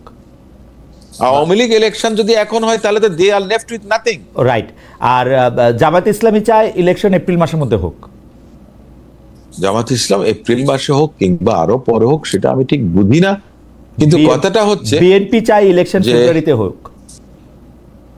বিএনপি তো ডিসেম্বরেও নির্বাচন চায়, এখনো চায়। মাননীয় প্রধান উপদেষ্টা বলেছেন ডিসেম্বরের মধ্যে নির্বাচন অনুষ্ঠিত করার জন্য। এনসিপি কি চায়? এনসিপি ইলেকশনটা ফেব্রুয়ারিতে চায়, যত সময় চায়। কি মনে হয় আপনার কাছে? না, ওনারা নির্বাচনটা চান কি চান না আমি তো ঠিক সেটা বুঝতে পারছি না। কারণ এনসিপির চাওয়াটা তারা বলছেন যে সংস্কার না হলে হবে না, পিআর পদ্ধতি যদি চালু না হয় তাহলে হবে না নির্বাচন, সংস্কার শেষ না হলে নির্বাচন হবে না। তারা এক এক সময় এক একটা কথা বলেন, কিন্তু তাদের বোঝা উচিত যে দেশটাকে এগিয়ে নেওয়ার জন্য আমি আমার দল থেকেও বলেছি যে যদি আমার দলের সঙ্গে তাদের নেগোসিয়েশন হয়, আমার দল যদি কোথাও আমাকে সংসদ সদস্য হিসেবে মনোনীত করতে চান, আমি বলবো যে ওই দলটা তাদেরকে দিয়ে দেন। ওকে, আমি এটা আরো বলেছি, আগেও বলেছি। না অসীম ভাই, আপনাকে ধন্যবাদ। আমি একটু মাসুদ ভাইকে জানতে চাই যে মাসুদ ভাই, আপনাদের কাছে একজন দর্শক স্পেসিফিকলি আপনার কাছে প্রশ্ন করতেছিলেন যে আপনি আসলে চকবাজার বা মিটফোর্ডের ঘটনা নিয়ে কথা বললেও আসলে কক্সবাজারের ঘটনাটা নিয়ে কেন কথা বলেন? আপনি যদি আমাদের একটু বলেন, আমাদের অনেকগুলি বিষয় আছে, আপনি যদি একটু খুব সংক্ষেপে বলেন। আরেকটি প্রসঙ্গ হচ্ছে যে আমাদের একজন দর্শক আমার কাছে প্রশ্ন করেছেন, দর্শকটাকে আবার হারিয়ে ফেললাম, যে গোপালগঞ্জে যেতে কি এনসিপির খালেদ মহিউদ্দিনের কাছে অনুমতি নিতে হবে? না ভাই, নিতে হবে না। আপনারা যান গোপালগঞ্জে। জি মাসুদ, আপনি বলেন। জি, খালেদ ভাই, আমি আপনাকে একটু বলি যে আপনার মাধ্যমে আমার এই সম্মানিত দর্শককে ধন্যবাদ যে তিনি প্রশ্ন করেছেন এবং আমাকে মেনশন করেছেন, এজন্য আমি গর্বিত। দ্বিতীয় হচ্ছে যে প্রত্যেকটা হত্যাকাণ্ডই হত্যাকাণ্ড, কিন্তু এটা তো ঠিক যে 2024-এর জুলাই আগস্টে অনেক ভাই বোন শহীদ হয়েছেন। আমরা কি সবাই নাম জানি? আমরা কি সবগুলো ঘটনা মুখস্থ আছে? 18 জুলাই আমাদের প্রিয় শহীদ আবু সাঈদের কথাটা কিন্তু আমাদেরকে হৃদয়ে দাগ কেটেছে। কেন কেটেছে? কেটেছে এই জন্য যেটা নির্মম, এটা অত্যন্ত ভয়ানক ছিল, বিভৎস ছিল। 16 জুলাই সরি 16 জুলাই, দুঃখিত, 16 জুলাই। কেন এটা আমাদেরকে দাগ কেটেছে? দাগ কেটেছে, এটা বিভৎস ছিল, এটা নারকীয় ছিল, এটা অমানবিক ছিল, এটা হায়ানার একটা সিনারিও ছিল। ঠিক আপনি দেখেন যে মিটফোর্ডের ঘটনাটা তো দেশ না, আমাদের পুরো বিশ্বকে কাঁপিয়ে তুলেছে। কেন? তিনটা জিনিস আছে। একটা হচ্ছে একটা মানে লাশের উপরে নৃত্য করার দৃষ্টান্ত আমাদের 2006 সেখানে 28 অক্টোবর ছিল। এখানে যেটা হয়েছে শুধু নৃত্য না, একটা পাথর দিয়ে মৃত ব্যক্তির তার চেহারাটাকে বিকৃত করে দেওয়া হচ্ছে। জানা গেছে যে সে মারা গেছে, তারাই নিশ্চিত হয়েছে। এরকম একটা বিষয় নিয়ে তো শুধু আমরা না, সবাই কথা বলেছে, গোটা বিশ্ব কথা বলেছে। সুতরাং এটা নিয়ে কথা বলা আর কক্সবাজারে জমির বিরোধ নিয়ে ঘটনাকে কেন্দ্র করে একটা ব্যক্তি মারা যাওয়াটা নিশ্চয়ই নিন্দনীয় এবং এটা অপরাধযোগ্য। সেইটার ঘটনাটা মিটফোর্ডের সাথে তুলনা করাটা বোধহয় আমাদের কারোর জন্য যথার্থ হবে না। সেই জন্য বলছি যে মিটফোর্ডের ঘটনাটা আমাদেরকে বিবেকবান প্রত্যেক নাগরিককে, কেউ এটা আমি বলেছি আমার এক বক্তব্যে যে 5 সেকেন্ডের বা 10 সেকেন্ডের ভিডিওটা পুরোটা কেউ শেষ করে দেখতে পেরেছে বলে আমার মনে হয় না, বা যে দেখতে পেরেছে সে 1-2 রাত ঘুমাতে পেরেছে কিনা আমি নিশ্চিত নই। সুতরাং এটা নিয়ে জামাত ইসলামী না, গোটা দেশবাসী কথা বলা প্রয়োজন মনে করেছে। তার অংশ হিসাবে জামাত ইসলামীর আমি একজন কর্মী হিসাবে আমিও জনগণের হয়ে কথা বলার চেষ্টা করেছি। দ্বিতীয় হচ্ছে যে এরকম ঘটনাকে কেন্দ্র করে কথা বলাটাই তো আমাদের দায়িত্ব, যাতে এই নৃশংস হত্যাকাণ্ড আর ভবিষ্যতে কেউ ঘটাতে না পারে। চাঁদার মতো বিষয়কে কেন্দ্র করে, তারপরে দখলদারিত্বের মতো ঘটনাকে কেন্দ্র করে তার সন্তান বলেছে যে আমি বাবাকে জিজ্ঞেস করতাম তোমার টেনশন কিসের, বলছে আমাকে মাসে 2 লক্ষ টাকা করে আমার কাছ থেকে চাওয়া হচ্ছে, না হলে আমার ব্যবসা বন্ধ করে দিতে হচ্ছে, দোয়া করো আমার জন্য। তো এই জায়গাটা আমাদের কাছে খুব স্পর্শকাতর মনে হয়েছে এবং বিশ্ববাসী বা আমার প্রিয় দেশবাসীর কাছে স্পর্শকাতর মনে হয়েছে। সেই জায়গাটা তো সরকারও বলেছে যে এটা বিশেষ ট্রাইব্যুনাল নিয়ে তারা বিচারের উদ্যোগ গ্রহণ করেছে, খুব স্বাভাবিক না এটা? কিন্তু মাসুদ ভাই, একটা ছোট্ট বিষয়, এইটা আপনি সবচেয়ে ভালো বলতে পারবেন, যে সেইটা হচ্ছে যে পুরান ঢাকায় বা মিটফোর্ডে যে নারকীয় পৈশাচিক ঘটনা ঘটেছে, যেটা আমাদের অনেককে স্তব্ধ করে দিচ্ছে, সেই ঘটনাটার ক্ষেত্রে আসলে কোনো চাঁদাবাজির প্রসঙ্গ ছিল না। আমরা এখন যদ্দূর যেটা আনফোল্ড করতেছে, এটা বিএনপির 2টা গ্রুপের মধ্যে বা 2টা জনের মধ্যে বা 2টা দলের মধ্যে, উপদলের মধ্যে একটা আভ্যন্তরীণ গণ্ডগোল ছিল। এইটাকে যে চাঁদাবাজি, বিএনপি এর জন্য দায়ী, তারেক রহমানের এগেনস্টে স্লোগান, বিএনপিকে সারা বাংলাদেশের কাছে ভিলেন করে তোলা, অনেকে বলে থাকেন যে পুরো ব্যাপারটা ঠিক হোক বেঠিক হোক, এই পুরো ব্যাপারটা পরিচালনা করেছেন জনাব শফিকুল ইসলাম মাসুদ, কারণ তার বুদ্ধি বেশি, তার সাংগঠনিক দক্ষতা বেশি এবং তিনি এটা সবার আগে সামনে আনছেন। আপনি কি মনে করেন যে এটা ঠিক হয়েছে আসলে এই কাজটা এরকম করা, যে বিএনপি আপনাদের প্রতিপক্ষ সেটা ঠিক আছে, কিন্তু বিএনপিকে যে এরকম ভিলিফাই করা, এইটা ঠিক হয়েছে কিনা, মানে এটা ওয়াজ ইট? আচ্ছা দেখেন যে মিটফোর্ডের এই ঘটনাটা তো আমরা সবাই বুঝি যে এটা একটা স্পর্শকতা, আপনি নিজেও বলেছেন যে এটা একটা বিভৎস ঘটনা। যদি আমি আমার আপনার যুক্তির খাতিরেই যদি বলি যে এটা একটা দ্বন্দ্ব এবং 2 গ্রুপের, এবং সেটা বিএনপিরই 2 গ্রুপের হয়ে থাকে, সেটাও কি আমাদের কাছে গ্রহণযোগ্য কোনো ব্যাপার হবে? সেই জায়গাটা আমি বলছি যে তার সন্তান এখনো ভিডিও ক্লিপে পাওয়া যাচ্ছে, আমরা সেটা তো এখনো ভেরিফাই করতে পারি নাই, কিন্তু তার সন্তান, তার মেয়েও বলেছে, তার স্ত্রীও বলেছে। এইটাকে আসলে দেখানো হয়েছে যে বিএনপি একটা চাঁদাবাজ দল, একটা চাঁদাবাজের একটা গ্রুপ গিয়ে একজনের কাছে চাঁদা চায়, চাঁদা যদি না পায় তারপরে এটাকে পাথর ছুঁড়ে মারা হয়েছে। এবং আমাদের এনসিপি, জি ভাই বলেন। খালিদ, একটা কথা একটু বলি আপনাকে। আমার শুধুমাত্র ওই দিন 12ই জুলাই, এটা সম্ভবত 9 তারিখে ঘটনা ঘটেছে, এটা 12ই জুলাই মিডিয়াতে এসেছে এবং ওই দিন আমার দুটো প্রোগ্রাম ছিল। একটা প্রোগ্রাম ছিল ডেমরাতে, সেখানে আমি এটা বলেছি যে আমি ওখানে পরিষ্কার বলেছি যে আমি কোনো দলের বিরুদ্ধে বা কোনো ব্যক্তির বিরুদ্ধে কথা বলার জন্য এটা বলছি না। আমার ভিডিওটা এখনো পাবেন। কোনো দল বা কোনো ব্যক্তির বিরুদ্ধে বলার জন্য বলছি না, আমি বলছি দেশের মানুষের মানবিক বিবেচনা নেওয়ার জন্য যে এরকম অমানবিক কোন হত্যাকাণ্ডের জন্য আমাদের এই বাংলাদেশ নতুন করে 2024-এর জুলাই আগস্টে কিন্তু মাসুদ ভাই correct me if I am রং, মাসুদ ভাই আমি কারেক্ট মি ইফ রং, আমি কিন্তু আপনার শো দেখি, আমি আপনার শো দেখি, তো সেই জন্য আমার আপনার কথা শুনে যেটা মনে হয়েছে যে এই অমানবিকতার জন্য দায়ী হচ্ছে বিএনপি, মানে বিএনপি। আবার বলছি, জি আবার বলি খালিদ ভাই, আবার 13 তারিখে যে আমরা প্রতিবাদ সমাবেশ করেছি, বিক্ষোভ সমাবেশ করেছি, সেখানেও আমি স্টার্ট করেছি, আমার পাশে আমার সভাপতি মানে আমার আমির নুর ইসলাম বুলবুল ভাই ছিলেন, যে আপনি তো আজকে কিছুটা লিবারেল করে শুরু করেছেন, ভালো হয়েছে যে পুরো আপনার এই ইনস্ট্রাকশনটাকে কেন্দ্র করে সবাই বক্তব্য দিয়েছেন। আমার আমির আমাকে বলেছেন যে আমি শুরু করেছিলাম যে আজকের আমাদের এই সমাবেশটা কোনো ব্যক্তি বা দলের বিরুদ্ধে নয়, আমাদের এই সভা বা সমাবেশটা হচ্ছে এই অমানবিকতার বিরুদ্ধে, এই নৃশংসতার বিরুদ্ধে, এই বিভৎসতার বিরুদ্ধে। এটা যদি ভবিষ্যতে আর কেউ কারোর ব্যাপারে না করেন সেই ব্যাপারে আমি কিন্তু স্টার্টিংটা একদম, আমি তো প্রোগ্রাম পরিচালনার দায়িত্ব মহানগরের সেক্রেটারি হিসাবে, সেই জায়গায় কিন্তু স্টার্টিংটা করে আমি মেসেজ দিতে চেয়েছি যাতে এটা কেউ কোনো পরবর্তী যারা বক্তব্য দিবেন তারা যেন কোনো ব্যক্তি বা কোনো দলকে টার্গেট করে কথা বলে আমরা জিনিসটাকে যেন পলিটিসাইজ না করি। সুতরাং আমাকে যদি কেউ মনে করে যে শফিকুল ইসলাম মাসুদ এটাকে হাইলাইটস করেছে কোনো ব্যক্তি বা দলকে টার্গেট করে, এটা দুর্ভাগ্যজনক। ঠিক আছে, এটা পরিষ্কার। আমি একটু অসীম ভাইয়ের কাছে আসতে চাই। অসীম ভাই, আপনি যেহেতু একজন জুরিস্ট, আমাদের অনেক দর্শক আমাদেরকে প্রশ্ন করছেন যে গোপালগঞ্জে যে 4 জন মানুষ মারা গেছে তাদেরকে সেনাবাহিনী গুলি করেছে না পুলিশ গুলি করেছে, এবং তাদের গুলি করাটা আসলে জরুরি ছিল কিনা, তা আমরা যাদেরকে প্রোটেকশন দেওয়ার কথা বলতেছি তাদের কারণে এই গুলি চালানোটা প্রশাসনের একটা বিশাল ব্যর্থতা হিসাবে পরিচিত হবে কিনা, এবং এই গুলি চালানোটা প্রয়োজনীয় ছিল কিনা। সেনাবাহিনী এই গুলি যদি চালিয়ে থাকে তাহলে সেই অর্ডার কে দিল? ধন্যবাদ। সেনাবাহিনী গুলি চালিয়েছে, কিন্তু সেনাবাহিনীর গুলিতে কেউ নিহত হয়েছেন কিনা সেটা আমরা কেউ জানি না, বা আইন শৃঙ্খলা রক্ষাকারী বাহিনী বা পুলিশ তাদের গুলিতে হয়েছে কিনা, কিংবা আপনাদের মাধ্যমে আমরা দেখেছি অনেক আগ্নেয়াস্ত্রধারী গোপালগঞ্জবাসী আপনার গুলিবর্ষণ করেছেন।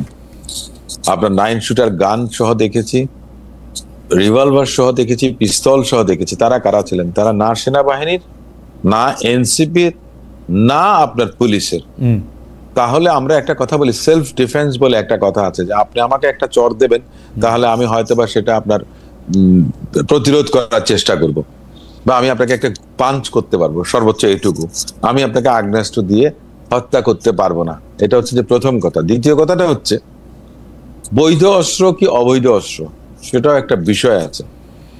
অস্ত্রটা 2009 সালের পর যদি আপনার ইস্যু হয়ে থাকে তাহলে সে সমস্ত অস্ত্র স্বরাষ্ট্র মন্ত্রণালয় প্রজ্ঞাপন জারি করেছিল জমা দেওয়ার জন্য। হাজার হাজার অস্ত্র কিন্তু অবৈধ হয়ে গেছে, অস্ত্র অবৈধ হয়ে গেছে, কারণ জমাটা পড়েনি। যে পরিমাণ অস্ত্র আপনার 2009 সালের পর ইস্যু হয়েছে, আপনি এই প্রসঙ্গটা তুলেছেন, খুব ভালো করেছেন। আমি একটা কথা বলি, হাজার হাজার লক্ষ লক্ষ অস্ত্র এখনো অবৈধভাবে বাংলাদেশে রয়ে গেছে। কিন্তু আমাদের জন্য একটু এই আইনের বিষয়টা যদি একটু বলতেন, যে আমরা লেথাল উইপন ব্যবহার করতে গেলে কি কোনো স্পেশাল ইনস্ট্রাকশনের দরকার হয়? আমরা দেখেছি যে পুলিশ বা সেনাবাহিনী গোপালগঞ্জে লেথাল উইপন ব্যবহার করেছে একটু আগে থেকে। আইনের আপনার একটা রিজনেবল ডিফেন্স বলে একটা কথা আছে। আপনার জীবন যখন আপনি প্রাণহানির শঙ্কা করেন আপনার, তাহলে সেক্ষেত্রে আপনি প্রাণহানিও ঘটাতে পারেন। ওকে, এটাও কিন্তু আছে। এখন কথাটা কয়েকদিন আগে আমরা দেখলাম যে সাবেক প্রধানমন্ত্রী শেখ হাসিনা বিবিসির রিটে লেথাল উইপন ইউজ করতে বলতেছেন, সেটা কি প্রধানমন্ত্রীর তরফ থেকে বলতে হয়? প্রধানমন্ত্রীর তরফ থেকে বলতে হয় নাকি এমনি যখন আক্রান্ত তখনই করতে পারে এটা? না, উনি বলেছেন যেখানেই দেখবা সেইখানেই মারবা। আচ্ছা, ওটা ছিল ওনার সার্ভাইভাল অফ দ্য ফিটেস্ট। ওটা আপনার ডিফেন্সের কোনো বিষয় ছিল না, ওইটা ডিফেন্সের বিষয় ওটা ছিল। আপনার অ্যাট্রোসিটি ছিল। ওটা একটা অ্যাট্রোসিটি ছিল। উনি যে অর্ডারটা দিয়েছেন ওটা অ্যাট্রোসিটি। ওনার আর গতকাল গোপালগঞ্জেরটা না, দেখেন গোপালগঞ্জের বিষয়টা তো আপনারা আপনাদের সংবাদ মাধ্যমের মধ্য দিয়ে কিন্তু আপনারা লাইভ করেছেন অনেকে, আমরা সেখানে দেখেছি আগ্নেয়াস্ত্র হাতে যারা এসছেন। এনসিপি তো আমি একটা কথা বলি, এনসিপির কিন্তু রাইট আছে, তাদের লফুল যে অধিকারটা যেটা সেটা তাদের আছে, যে কোনো জায়গায় তারা সমাবেশ করতে পারবেন। কথাটা হচ্ছে যে সময় উপযোগী কিনা বা অ্যাভয়েড করতে পারতাম কিনা, কিংবা রাষ্ট্র আগে তাদের সিকিউরিটি এনশিওর করতে পারত। না অসীম ভাই, আমি যে জায়গাটা বুঝতে চাইতেছি সেই জায়গাটা হইতেছে যে এই যে গোপালগঞ্জে অবৈধ অস্ত্র আমি দেখতে পাচ্ছি, তখন যে আমি লিথাল উইপন ইউজ করলাম, শুট টু কিল করলাম, সেইটার ক্ষেত্রে সরকারের মানে যে 3 জন খুব বসে থেকে সেগুলি মনিটর করতেছেন, 3 উপদেষ্টা নাকি ডক্টর মোহাম্মদ ইউনূস, তারা এই অর্ডারটা দিয়েছিলেন না তারা নিজের থেকে করেছেন? আপনার কাছে কি মনে হয়? আমরা তো জানি না, এটা তো মনে করেন যে অর্ডারটা কি দেয়া লাগে? দেয়া তো লাগে না। এই ক্ষেত্রে দেয়া লাগে না। আর্মির উপরে ম্যাজিস্ট্রেসি পাওয়ার আছে, এমনকি পুলিশ, আমিও পারি। আমার যদি বৈধ অস্ত্র থাকে, আমাকে যদি কেউ অবৈধ অস্ত্র নিয়ে গুলি বর্ষণ করে, আমি নিঃসন্দেহে আমার আগ্নেয়াস্ত্র চালানোর জন্য তাহলে আমি কি জন্য লাইসেন্স দিলাম? ঠিক আছে, তাহলে আমি প্রশ্নটা ইনকাম ট্যাক্স কেন দিব? তাহলে প্রশ্নটা অবশ্যই আমি একটু উল্টা জায়গা থেকে করি। সেইটা হচ্ছে আর্মি গুলি করতেছে, লোক মারা যেতেছে, অনেক না, 4 জন 3 জন, কেউ বলে থাকেন যে আরো 2-1 জন বেশি হয়তো আহত হয়ে থাকতে পারেন। সেই ক্ষেত্রে উপদেষ্টারা যখন তারা এটা দেখতেছিলেন তখন তারা মনে করছেন যে কাজটা ঠিকই আছে, মানে তারা তো এটা বন্ধ করতে বলেন নাই।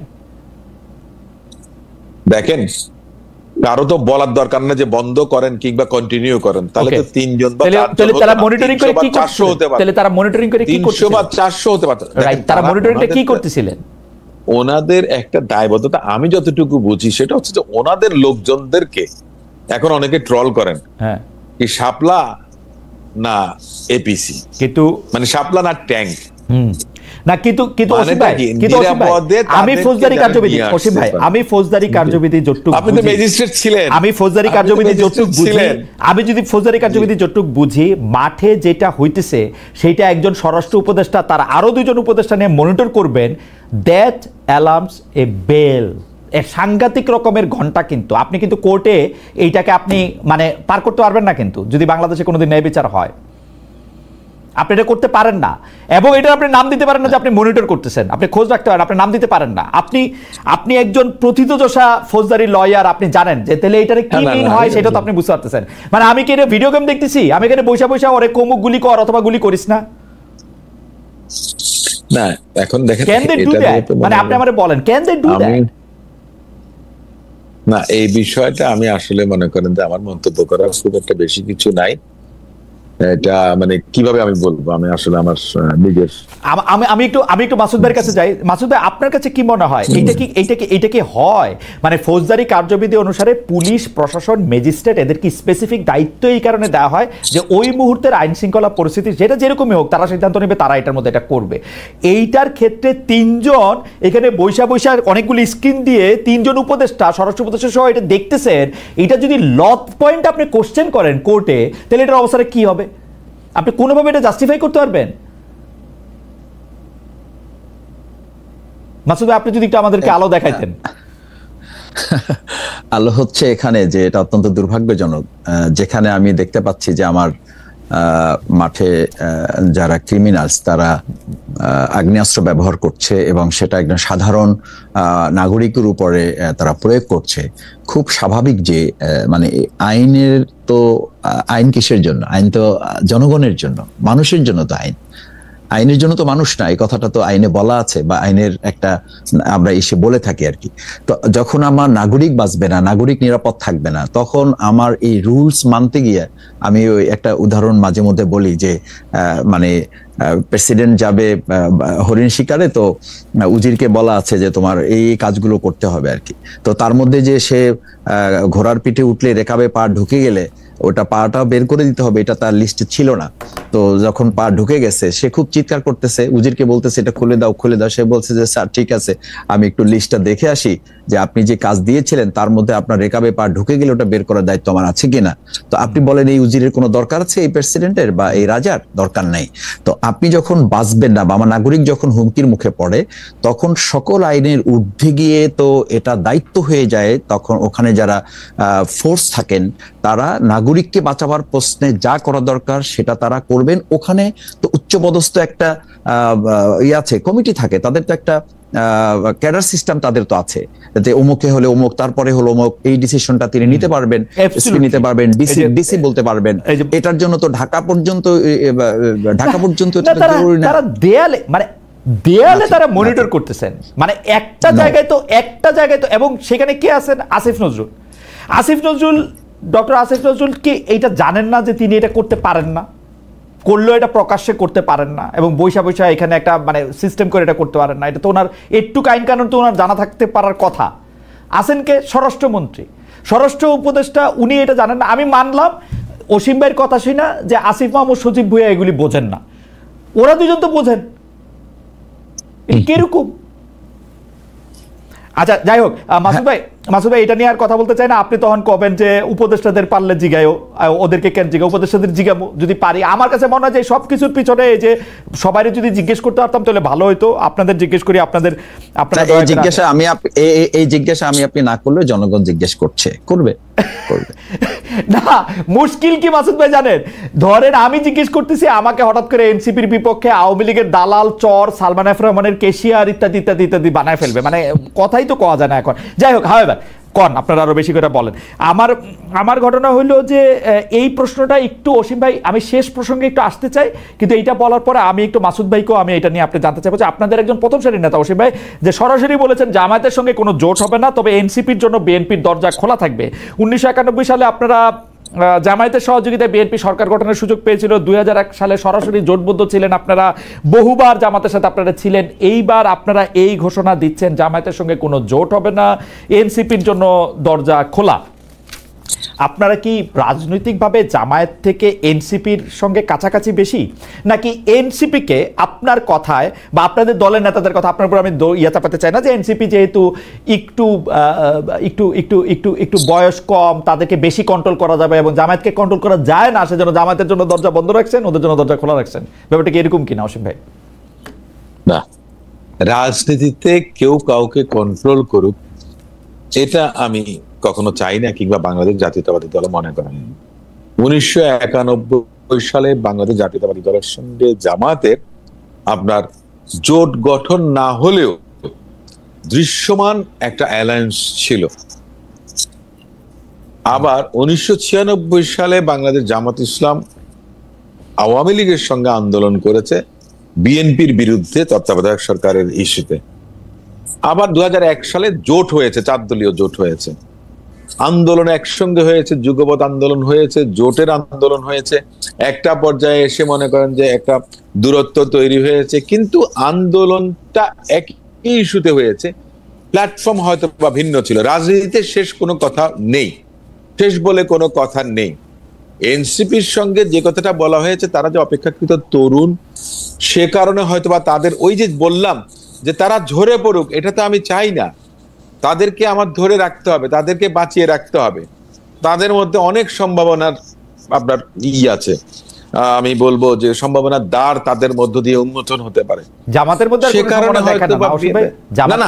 না, আমি আপনাকে দেখেন, আমি একটা কথা বলি, ক্ষমতায় তো মানে জনগণ চাইলে তো জামাতকেও ক্ষমতায় আনতে পারে, বিএনপিকেও আনতে পারে। কথার কথা বলছি, সম্ভাবনা প্রত্যেকটা জায়গায় আছে। সরকারি দল বলেন, বিরোধী দল বলেন, যেই হোক না কেন, সম্ভাবনাটা প্রত্যেকটা জায়গায়, কারণ সরকার এবং বিরোধী দল বাদে তো আর সংসদ হবে না।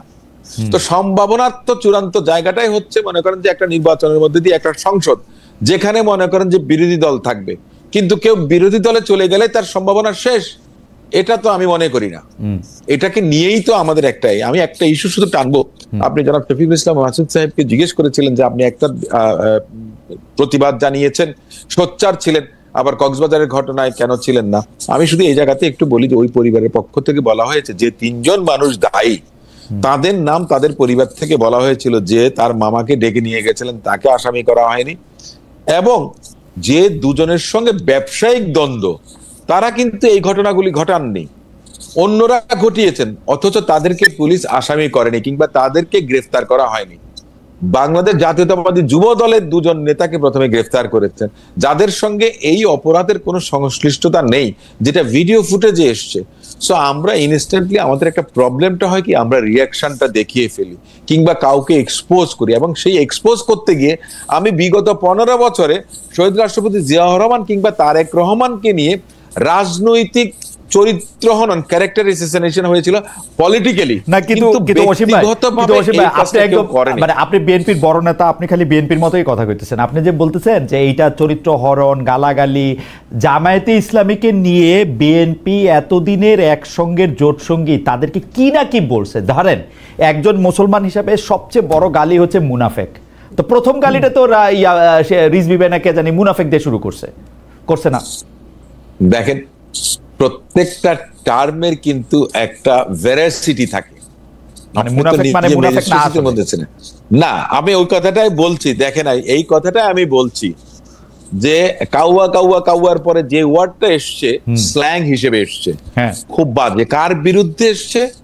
যে এই মানুষটা 15-16 বছর নির্যাতনের শিকার, মজলুমদের প্রথম সারির জামাত ইসলামী করছে না এনসিপি করছে, আপনারা কি কাউকে পাইছেন? আমি বলছি, দেখেন আপনি এই পরিস্থিতি তৈরি করে দিয়েছেন, এটা তো আওয়ামী লীগও করে থাকে। আমি আপনাকে বলেন না, এই কারণে আমি বলছি সেটা আওয়ামী লীগও করে থাকতে পারে, অন্য যে কেউ করে থাকতে পারে, কিন্তু সেটাকে আপনার প্রোটেস্ট করার দায়িত্বটা তাহলে কাদের?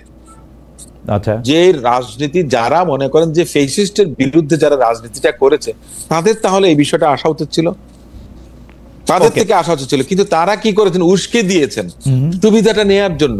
আপনি এই কাজটা করে দেখেন, খালেদ ভাই আমি আপনাকে দুটো গালি দিয়ে কিন্তু খালেদ মহিউদ্দিন যে জায়গায় চলে গেছে, খালেদ মহিউদ্দিনকে টেনে নামাতে পারবো না, আপনি আমাকে টেনে নামাতে পারবেন না। বিএনপি আমার যদি এমপি নমিনেশন নাও দেয়, আমি মনে করেন যে উকিল, আমি উকিল হিসেবে আমি আসি, সেটা অসুবিধা নাই, টেনে নামানোর সুযোগ নাই। শফিকুল ইসলাম মাসুদকে কেউ টেনে নামাতে পারবেন না, যে জায়গায় চলে গেছেন সে জায়গাতে থাকবেন, প্রয়োজনে বরং উপরের দিকে যাবেন। কিছু কিছু বিষয় থাকে বাস্তব, যেটা মানতেই হবে। অসীম ভাই, ইউনিভার্সিটিতে আমরা মানে আমি আপনাকে দেখছি, যদিও আলাদা দল করতাম কিন্তু এবং প্রতিপক্ষের ভূমিকাও ছিলাম, কিন্তু আপনাকে দেখা হয়েছে। শফিকুল ইসলাম মাসুদ ভাই বেশি দেখি নাই। মাসুদ ভাই বোধহয় আমাদের চেয়ে একটু বয়সে ছোট হবেন, কিন্তু আমাদের দর্শকরা একটি প্রশ্ন করেছেন, উনি তো ডাক্তার মানুষ, জি জি জি, আমাদের থেকে বেশি ব্রেইনি ছিলেন। না অবশ্যই অবশ্যই সেইটা তো, কিন্তু মাসুদ ভাইকে নিয়ে আমাদের দর্শকের অনেক প্রশ্ন। একটা পয়রাশোটাই অসীম ভাই, তাহলে বুঝবেন মাসুদ ভাই এটা যদি একটু রেসপন্ড করতেন। আমাদের একজন দর্শক রানা আহমেদ, উনি ছাড়াও আরো বেশ কয়েকজন প্রায় একই ধরনের মেসেজ পাঠিয়েছেন, আমি একটা পড়ে শোনাই। রানা আহমেদ তিনি বলছেন, ডক্টর শফিকুল ইসলাম মাসুদ বলেছিলেন রাজশাহী বিশ্ববিদ্যালয়ের শেরেবাংলা হলে আমাদের যে অস্ত্র আছে তাই দিয়ে পুরো প্রশাসনকে এক সপ্তাহ চ্যালেঞ্জ করতে পারবো, এটার ব্যাখ্যা দিতে বলেন। অস্ত্র দিয়ে কি করে শফিকুল মাসুদ ভাই, আপনি এটা বলছিলেন নাকি? আসলে এত অস্ত্র আছে আপনার? আমাদের ওই যে একটা খারাপ শব্দ আর কি, সিনেমায় বলা হয় না, কাটপিস ব্যবহার করা হয়, এটা হচ্ছে একটা কাটপিস ভিডিও। এটা অনেক আগে, আমি এটা 2006-এ নরসিংদীতে একটা বক্তব্য রেখেছিলাম। নরসিংদীর বক্তব্যটা, পুরো বক্তব্যটা মানে আমার জীবনে বলা যায় যে প্রথম যে বক্তব্যটা ভাইরাল হয়, ভাইরাল মানে যেটা বেশি শুনে লোকেরা, সেটা হচ্ছে আমার নরসিংদীর 2006-এর এই বক্তব্যটা। আমি তখন শিবিরের কেন্দ্র সভাপতি ছিলাম, ওখানে একটা কৃতি ছাত্র সংবর্ধনা, কৃতি শিক্ষার্থী সংবর্ধনা, আমি সেখানে বলেছিলাম যে ছাত্রমৈত্রী অংশটুকু কেটে দিয়েছে। অর্থাৎ ছাত্রমৈত্রী বলেছিল যে আমাদের শুধু শেরেবাংলা হলে যে অস্ত্র আছে এটা দিয়ে পুরো রাজশাহী মহানগরীকে আমরা কন্ট্রোল করতে পারবো। এই মৈত্রীটুকু কেটে দিয়ে বাকিটুকু কাটপিস হিসাবে লাগিয়ে দিয়েছে। তো রাইট, তো এইটা আমি যিনি পোস্ট করেছেন আমি তাকে বলবো যে আমার নরসিংদীর সেই ফুল ভিডিওটা সার্চ দিলে এটা পাবেন এবং সেখানে শুনে নেবেন। এটা বেসিক্যালি আমি তখন বলেছিলাম যে ছাত্রমোর্চা আমাদের বিরুদ্ধে মাইকিং করে ডিক্লার করেছিল যে আমরা শুধু শিবির জামাত না, টোটাল প্রশাসনকে আমরা চ্যালেঞ্জ করার মতো ক্যাপাসিটি রাখি এবং এত তারিখ এতটার সময় ছাত্র শিবিরকে নির্মূল করার জন্য আমরা আসতেছি, যদি পারি তারা যেন আমাদেরকে ফেস করে। মাসুদ ভাই, দিস ইজ মেসেজ। মাসুদ ভাই, আপনার জন্য শেষ প্রসঙ্গ, সেইটা আমি একটু অসীম ভাইকেও একটু জানতে চাইবো। সেটা হচ্ছে ঢাকায় আন্তর্জাতিক জাতিসংঘের মানবাধিকার কার্যকরের মানে কার্যালয়ের বিষয়টি অনেকখানি এগিয়ে গেছে, কিন্তু এর প্রতিবাদ করছে ইসলামী আন্দোলন ও হেফাজত ইসলামী, আমরা যেটা দেখতে পাচ্ছি আর কি প্রতিবাদটা। আপনাদের সঙ্গে কিন্তু আসলে পাশ্চাত্য দুনিয়ার বা জাতিসংঘের যারা মানবাধিকার কর্মী আছে তাদের ভালো উঠাবসা আছে, তারা বাংলাদেশে এলেই এই 15 বছর আপনারা কোনো রাষ্ট্র ক্ষমতায় ছিলেন না, বরং কিন্তু তারা আপনাদের সাথে নিয়মিত যোগাযোগ রেখেছেন। যখন যুক্তরাষ্ট্রের কূটনীতিকদের সঙ্গে আপনারা বসেন, তখন আপনারা কিন্তু গাজা সংকটের কথা, ইসরায়েলের বিভিন্ন নিপীড়নের কথা আপনারা তুলে ধরেন সবসময়, আমি এটা খেয়াল করি।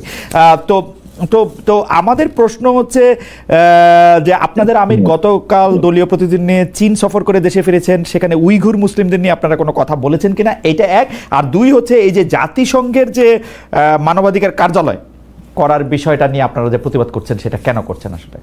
আর যদি আপনি এক লাইন বলতে চান সেটাতে আপনি বলতে পারেন, বিএনপি যে আপনাদেরকে আর জোটে সঙ্গী রাখতে চায় না, এতে আপনারা খুব দুঃখী কিনা, কষ্ট পেয়েছেন কিনা? প্রথম কথা হচ্ছে যে জামাত ইসলামী তো এখনো পর্যন্ত কারো কাছে কোনো অ্যাপ্লিকেশন করেছে বলে আমার জানা নাই যে আমরা আপনাদের সাথে জোটে যেতে চাই, না হলে তো আমাদের অস্তিত্ব বিলীন প্রায়। আমি ঠিক জামাতের কেন্দ্রের সেন্ট্রাল ওয়ার্কিং কমিটিতে আছি, মহানগরীর সেক্রেটারি হিসেবে আছি, একজন ক্ষুদ্র কর্মী হিসেবে আমার জানা নেই যে এরকম কোথাও কোনো অ্যাপ্লিকেশন বা আবদার আমরা করেছি। সুতরাং রিজেক্ট করার তো প্রশ্ন আসবে তখন যখন আপনি আবদার করবেন। আমরা এরকম আবদার এমনি মানে আপনারা কষ্ট পাইছেন কিনা? না মানে খুশি হয়েছেন, খুশি হয়েছেন এটাও বলেন যে বিএনপি কেসে আমরা খুশি হয়েছি। খালেদা কেউ যখন বলে যে মানে আমার বউ তালাক হয় নাই, তার মানে কি? তার মানে হলো বিয়ে হয়েছে আর কি। তো আপনি আমাকে যখন বলেন যে আপনি আমাকে নিবেন না, তার মানে বুঝায় না যে আমি কোথাও একটা আবদার, এরকম কোন আবদার করে নাই জামাত ইসলামী, আর কোন আবদার করে নাই। সুতরাং এইটা একটা মানে এটা একটা অহেতুক বক্তব্যই বলবো আমি। উনি অত্যন্ত সিনিয়র লিডার। আমি আপনাকে বলি যে আমি ওনার কাছাকাছি একজন নেতাকে কটকশর মানে অফ দ্য রেকর্ড আমি ওনাকে জিজ্ঞেস করেছিলাম যে উনি এই প্রসঙ্গটা না আনলে ভালো হতো না।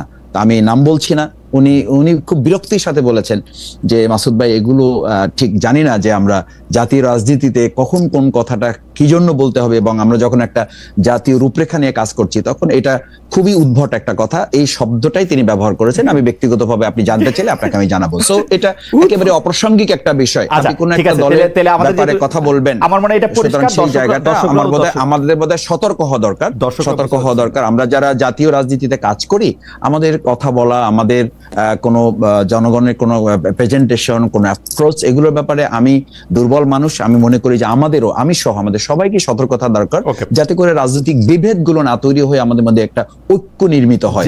কারণ জুলাই আছে, ঐক্য নাই, কিন্তু আমি মনে করি যে আমাদের এখনো হাতে হাত রেখে কাজ করার প্র্যাকটিস আছে। আমাদের এখনো ঐক্যমত কমিশনে ঘন্টার পর ঘন্টা বসে আলোচনা হচ্ছে। এটা বাংলাদেশের ইতিহাসে ভবিষ্যতে আর কখনো আবার হবে কিনা এটা নিয়ে আমি সন্দিহান, বাট এখন হচ্ছে।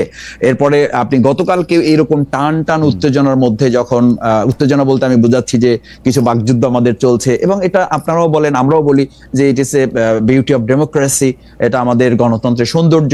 সেই জায়গায় ছাত্রদল, ছাত্র শিবির, ঢাকা বিশ্ববিদ্যালয় পাশাপাশি রোডে এক সময় একই ইসে তাদের মিছিল চলেছে।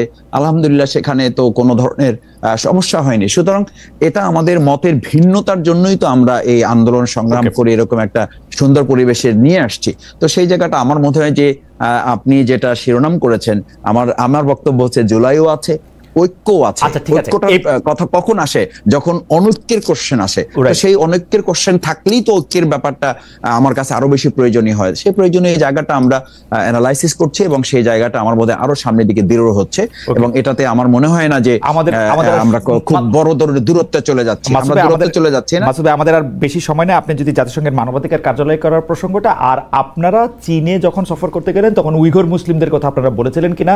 আপনাদের প্রতিবাদ সিলেক্টিভ কিনা? মানে আমেরিকা থাকলে আপনারা গাজার কথা বলবেন বা না, আমাদের প্রতিবাদ সিলেক্টিভ না। চায়না সফর অত্যন্ত ফলপ্রসূ হয়েছে। আমির জামাত সেখানে ব্রিফ করেছেন, এবং যাওয়ার সময় করেছেন, আসার পরেও করেছেন, এবং এটা সেখানে দুই সময়ই, অর্থাৎ তাকে বিদায় দেওয়ার সময়ও চায়নার অ্যাম্বাসেডর তিনি ছিলেন এবং আসার সময় তাকে রিসিভ করেছেন চায়নার অ্যাম্বাসেডর। তিনি নিজেও কথা বলেছেন, সেখানে দ্বিপাক্ষিক আলোচনা হয়েছে, বাংলাদেশের স্বার্থ নিয়ে কথা হয়েছে, মুসলমানদের ইতিহাস ঐতিহ্যগুলো নিয়ে কথা বলা হয়েছে। চায়নার সরকারও আমাদেরকে সেখানে ব্যবসা বাণিজ্য, অর্থনীতি এবং পররাষ্ট্রনীতির যে ঐতিহ্যগত কিছু বিষয় তাদের আছে, হিস্ট্রিক্যাল কিছু বিষয় তাদের আছে, সেই ট্র্যাডিশনাল কিছু বিষয় আছে, সেগুলো আমাদেরকে তারা দেখানোর চেষ্টা করেছেন এবং পারস্পরিক সমঝোতা এবং পারস্পরিক বন্ধুত্ব তৈরির জায়গাটা আরো কিভাবে মজবুত করা যায় সেটা তুলে ধরেছেন। আর মানবাধিকার, আন্তর্জাতিক মানবাধিকার সংস্থার পক্ষ থেকে যে এখানে বিষয়টা আসছে, এই বিষয়ে আমরা এখন পর্যন্ত অফিসিয়ালি কোনো বিষয় এখন পর্যন্ত সামনে আমরা নিয়ে আসি নাই। এটা আমরা আরো অবজার্ভ করছি, আমাদের নেতৃবৃন্দ এ ব্যাপারে কথা বলবেন এবং আমরা আরো বিষয়টা পর্যবেক্ষণ করে সামনের দিকে আমরা এ ব্যাপারে কথা বলবো। আর জাতিসংঘের কার্যালয়, বাংলাদেশে মানবাধিকার কার্যালয়, হ্যাঁ, এটা বললাম যে এটা আমরা আরো পর্যবেক্ষণ করছি এবং এ ব্যাপারে কেন্দ্রীয় নেতৃবৃন্দ কথা বলবেন। আমরা এই ব্যাপারে এখনো পর্যন্ত অফিসিয়ালি কোনো বক্তব্য দেইনি। সরকারের সাথে আপনাদের আপনারা আন্দোলন প্রতিবাদের কথাটা আসছিলেন, আমি যেটি প্রশ্নটি করতে চেয়েছিলাম সেটা হচ্ছে সরকারের সাথে আপনারা এই বিষয়ে কোনো কথা বলছেন কিনা বা চাপ দিবেন কিনা, প্রেসার গ্রুপ হিসেবে কাজ করবেন কিনা যাতে না হয়। এটা আমরা আরেকটু পর্যবেক্ষণ করে জানাবো। ওকে, আপনাকে অনেক ধন্যবাদ মাসুদ ভাই। আমি শেষ প্রসঙ্গে একটু অসীম ভাই আপনার কাছে আসতে চাই। ব্যারিস্টার নাসিরউদ্দিন অসীম, আপনি যেহেতু কি বলবো যে আপনার সাথে আপনাকে বিভিন্ন বিষয়ে প্রশ্ন করা আমার জন্য খুবই আনন্দদায়ক, কারণ আমি আপনাকে লক্ষ্য করি, যেমন ধরেন আপনি রাজনৈতিক ব্যস্ততার কারণে আইন পেশা ক্ষতিগ্রস্ত হচ্ছে এমন কারণ দেখি আপনি 6 বছর আগে একবার রাজনীতি থেকে অবসর নিতে পারেন এমন ঘোষণা ফেসবুকে দিয়েছিলেন। কিন্তু এখন আদালতের অঙ্গনের কেউ, কিন্তু আমি আবার বর্তমানে ফিরে আসি, আদালত অঙ্গনের কেউ এখন এমন অভিযোগ করছেন যে কে কার মামলা পরিচালনা করবে, আদালত কে পরিচালিত হবে, এসব ক্ষেত্রে বিএনপি প্রতি আইনজীবীদের ব্যাপক হস্তক্ষেপ দেখা যাচ্ছে। এমনকি গত 15 বছরে নিয়োগ পাওয়া বিচারকেরা পর্যন্ত নাকি মানসিকভাবে আপনাদের ভয় পাচ্ছে। আপনারা কি 17 বছরের ক্ষতি, আইন যেহেতু একটা ব্যবসা পেশা, 17 বছরের ক্ষতি সুদে আসলে উঠিয়ে নিতে সক্রিয় হয়ে উঠছেন কিনা? আমার শেষ প্রশ্ন। আমি অন্য কারো বিষয়টা তো জানি না, তবে আমার বিষয় নিয়ে কারো কোনো অভিযোগ আছে বলে আমি মনে করি না। তার কারণটা হচ্ছে যে আমি 17 বছর আগেও যেমন ছিলাম এখনো তাই আছে। আমার কোনো পরিবর্তন হয়নি, কোনো পরিবর্তন হয়নি, কিংবা পরিমার্জন করার মতো অবস্থা তৈরি হয়নি। আমি আইনজীবী হিসেবে ছিলাম। এখন দ্বিতীয় যে কথাটা, আপনার যে বিচারকরা কেন আপনার কোনো ধরনের আপনার হয়রানি কিংবা কোনো কিছু মনে করছেন বা আতঙ্কে থাকছেন, সেটা কি আইনজীবীদের জন্য থাকছেন না সরকারের ভূমিকা? আমি আপনাকে কোট করে বলি, এবি পার্টির সেক্রেটারি জেনারেল ব্যারিস্টার ফুয়াদ আমার অনুষ্ঠানে এসেছিলেন। তিনি বলতেছেন যেসব বিচারক আগের রেজিমে নিয়োগ পাওয়া তারা এক ধরনের মানসিক চাপ থেকে রায় দিতে বাধ্য হচ্ছে না এখনো। আমি যেহেতু বাংলাদেশের আইন আদালত অঙ্গনের কার্যক্রমগুলি একটু ফলো করতে চেষ্টা করি, আমি দেখি বিএনপির লয়াররা দাঁড়াইলেই রিলিফ পাচ্ছেন, তারা খুব কম হারতেছেন। সরকার তো হারিয়ে এটা আমার বক্তব্য, আমি বিএনপির লয়ারদের কম হারতে দেখতেছি। এটা আপনার না, শুধু এটা যদি উনিও বলে থাকেন তাহলে এটা বেঠিক। আপনি যদি কোর্টে আসেন তাহলে উনি বুঝতে পারবেন, কারণ উনি তো আপনার এবি পার্টির জেনারেল সেক্রেটারি, তাই না? উনি ব্যারিস্টার ফুয়াদ আব্দুল্লাহ। উনি আসলে তো তাহলে উনি পান কিনা আমি একটু দেখি রিলিফ পেলে। সবার আগে সবচেয়ে বেশি স্পষ্টবাদী এবং উনি তো একেবারে ছাঁচা ছোলা কথা বলেন। উনি দুই দিকে ওনার, এই দিকেও ধার এই দিকেও ধার। কিন্তু আগের আমলে নিয়োগ পাওয়া লোকরা তো ভয় পায় আপনাদের। না, এটা ঠিক না, কারণ সম্পূর্ণ আমার কাছে এটা ভুল। এটা আগের আমলের নিয়োগ পাওয়াদের ভুল বা ভয় পাওয়ার বিষয়টা, সেটা তাদের নৈতিক অবস্থানের কারণে, ওটা ভিন্ন বিষয়। ওটা আদালত এবং বিচারপতিদের নিয়ে আমি কোনো মন্তব্য করতে চাই না। আপনারা ওখানে এলেই কিন্তু প্রত্যক্ষভাবে, আমি একজন বিচারক যখন বলেছিলেন যে তিনি শুনতে পারবেন না, তখন আমি বলেছিলাম যে আমি এখন বেরোবো, সাংবাদিকরা আছেন, ওনারা আমাকে জিজ্ঞেস করবেন যে এখনো কি তাহলে আগের অফিস থেকে নির্দেশনা আসে। আমার সেই সৎসাহস ছিল, আমি সেটা করেছিলাম। উনিও সেটা রিয়েলাইজ করেছিলেন, তিনি ম্যাটারটা শুনেছেন অন মেরিট। না, আচ্ছা অসীম ভাই, এখন যে আগে যেরকম শুনতাম ওই কোর্ট হচ্ছে তাপসের কোর্ট, ওই কোর্ট হচ্ছে তাপসের ভাবির কোর্ট, এগুলি এখন আর নাই।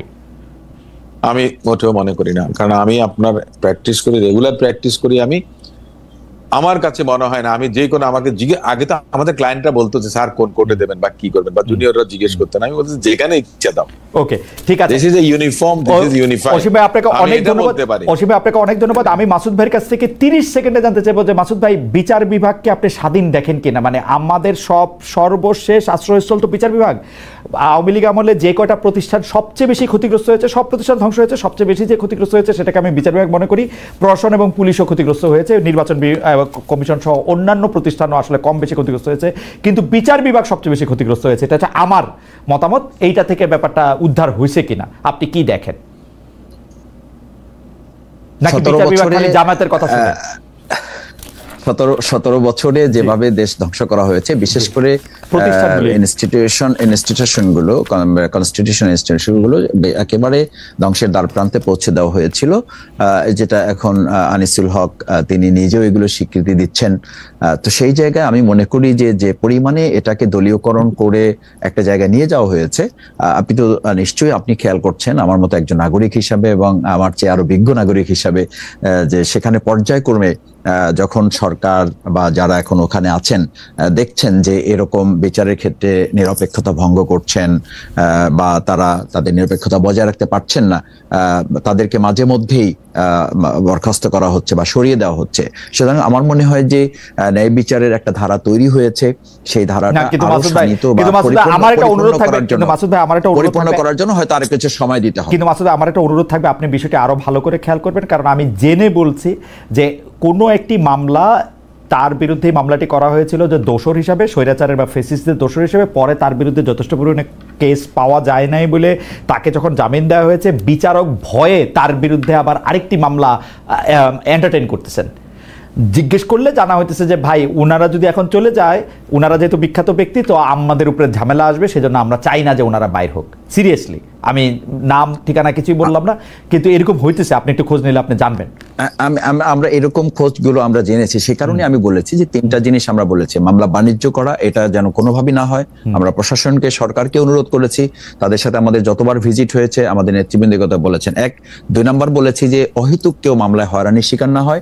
3, মামলাকে কেন্দ্র করে যেন কোনো ব্যক্তির কাছ থেকে অর্থনৈতিকভাবে সুবিধা পাওয়ার সুযোগ তৈরি করতে না পারে, সেই ব্যাপারে প্রশাসন এবং জুডিশিয়ারিতে যারা নিরপেক্ষতা বজায় রাখবেন। মাসুদ ভাই আপনাকে অনেক ধন্যবাদ। অসীম ভাই একটু গলা খাকারে দিয়েছেন, অসীম ভাই কি একটা লাস্ট বাক্য বলবেন? মানে যেহেতু মাসুদ ভাইকে দিয়ে শুরু করেছিলাম। না, মাসুদ ভাই যে কথাটা বলেছেন, যেটা ঘটার সেটা কিন্তু ঘটে গেছে, যা নেওয়ার লেনদেন সব শেষ হয়ে গেছে, মামলা বৈষম্য বিরোধী যা হওয়ার হয়ে গেছে। আপনি তো আবার একটা নতুন দিগন্ত উন্মোচন করলেন। আমি আপনার বাস্তবতার কথা বলছি। মূল বাদী আসামি করেছে 28 জনকে, দেখা গেছে 162 জন হয়ে গেছে, কোথাও 300 জন হয়ে গেছে, 400 জন হয়ে গেছে। বিচারকরা কি এগুলো এন্টারটেইন করতেছেন? বিচারক তো ইনভেস্টিগেটিং অথরিটি না, বিচারক তো on the face of the record সে দেখবে। বিচারের ভার যখন তখন। অসীম ভাই, আমি অল্প একটু, মানে আপনার তুলনায় মানে নুড়ি পাথরও না, আমি কিন্তু অল্প একটু দেখে প্রাইমা ফেসি কেস বুঝতে পারি। আমি এবং বিচারকরা বহুবার তদন্ত রিপোর্ট ছুঁড়ে ফেলে দিয়েছেন, স্বাধীন বিচারকেরা বহুবার। ওটা আমি তো প্রাইম অফিসে তো সে পারবেন না। চার্জশিট যখন হবেন তখন তিনি তার জুডিশিয়াল যে এক্সারসাইজ করার ক্ষমতা সেটা তিনি প্রয়োগ করবেন, কিন্তু এফআইআর দেখে on the face of the record he cannot make any comment. উনি জামিন দিতে পারেন, জামিনটা পর্যন্ত দেন না, কেসে যাওয়া তো দূরে। জামিনের মধ্যে না, জামিনটা উনি কখন দেবেন? উনি যখন এসেস করতে পারবেন যে কার কতটুকু লায়াবিলিটিস, কতটুকু রেসপন্সিবিলিটিস এবং কতটুকু সেখানে ফলসিটি আছে, কতটুকু সেখানে ট্রুথ আপনার প্রিভেল আছে সেখানে মধ্যে তার উপরে। তো সেজন্য বলছি সেটা তো পরের কথা, কিন্তু তার আগে তো একটা লোককে, নিরীহ একটা লোককে দেখা গেছে যে আপনার জেলে থাকতে হচ্ছে। উনি চার্জশিট হবার পরে উনি পারবেন, তাই না? আমার মনে হয় যে তার আগে পারছেন না। আমার মনে হয় যে আজকের আলোচনা অনেকগুলি প্রসেসটা আছে, এটা কিন্তু বিচারকের না, এটা হচ্ছে ইনভেস্টিগেটিং অথরিটি এবং পুলিশের দায়িত্ব। আমার মনে হয় যে এটা পুলিশের সুপারভাইজিং অথরিটিকে এখন দিয়েছে। এখন সুপারভাইজিং অথরিটিকে অসীম ভাই যা বলে সব কথা শুনে, বা মাসুদ ভাই যা বলে সব কথা শুনে, এখন কি করবে সুপারভাইজিং? না নো এটা বোধহয় সেরকম না। আমরা তো মনে করেন, আমি তো মনে করেন যে কাউকে ফোন করার মতো সাহস নাই, কারণ আমার সে অবস্থান নাই। অবস্থান থাকলেও না, মাসুদ ভাই আছে, ঠিক আছে। আমরা আজকে যাই, আমরা তো এটা পারি না। আমরা আজকে যাই।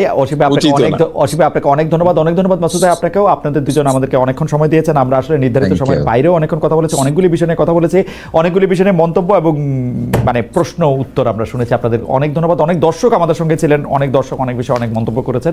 দর্শকদের ধন্যবাদ এবং আপনাদেরকে অনেক ধন্যবাদ দিয়ে আজকের মতো অনুষ্ঠান এখানে শেষ করছি।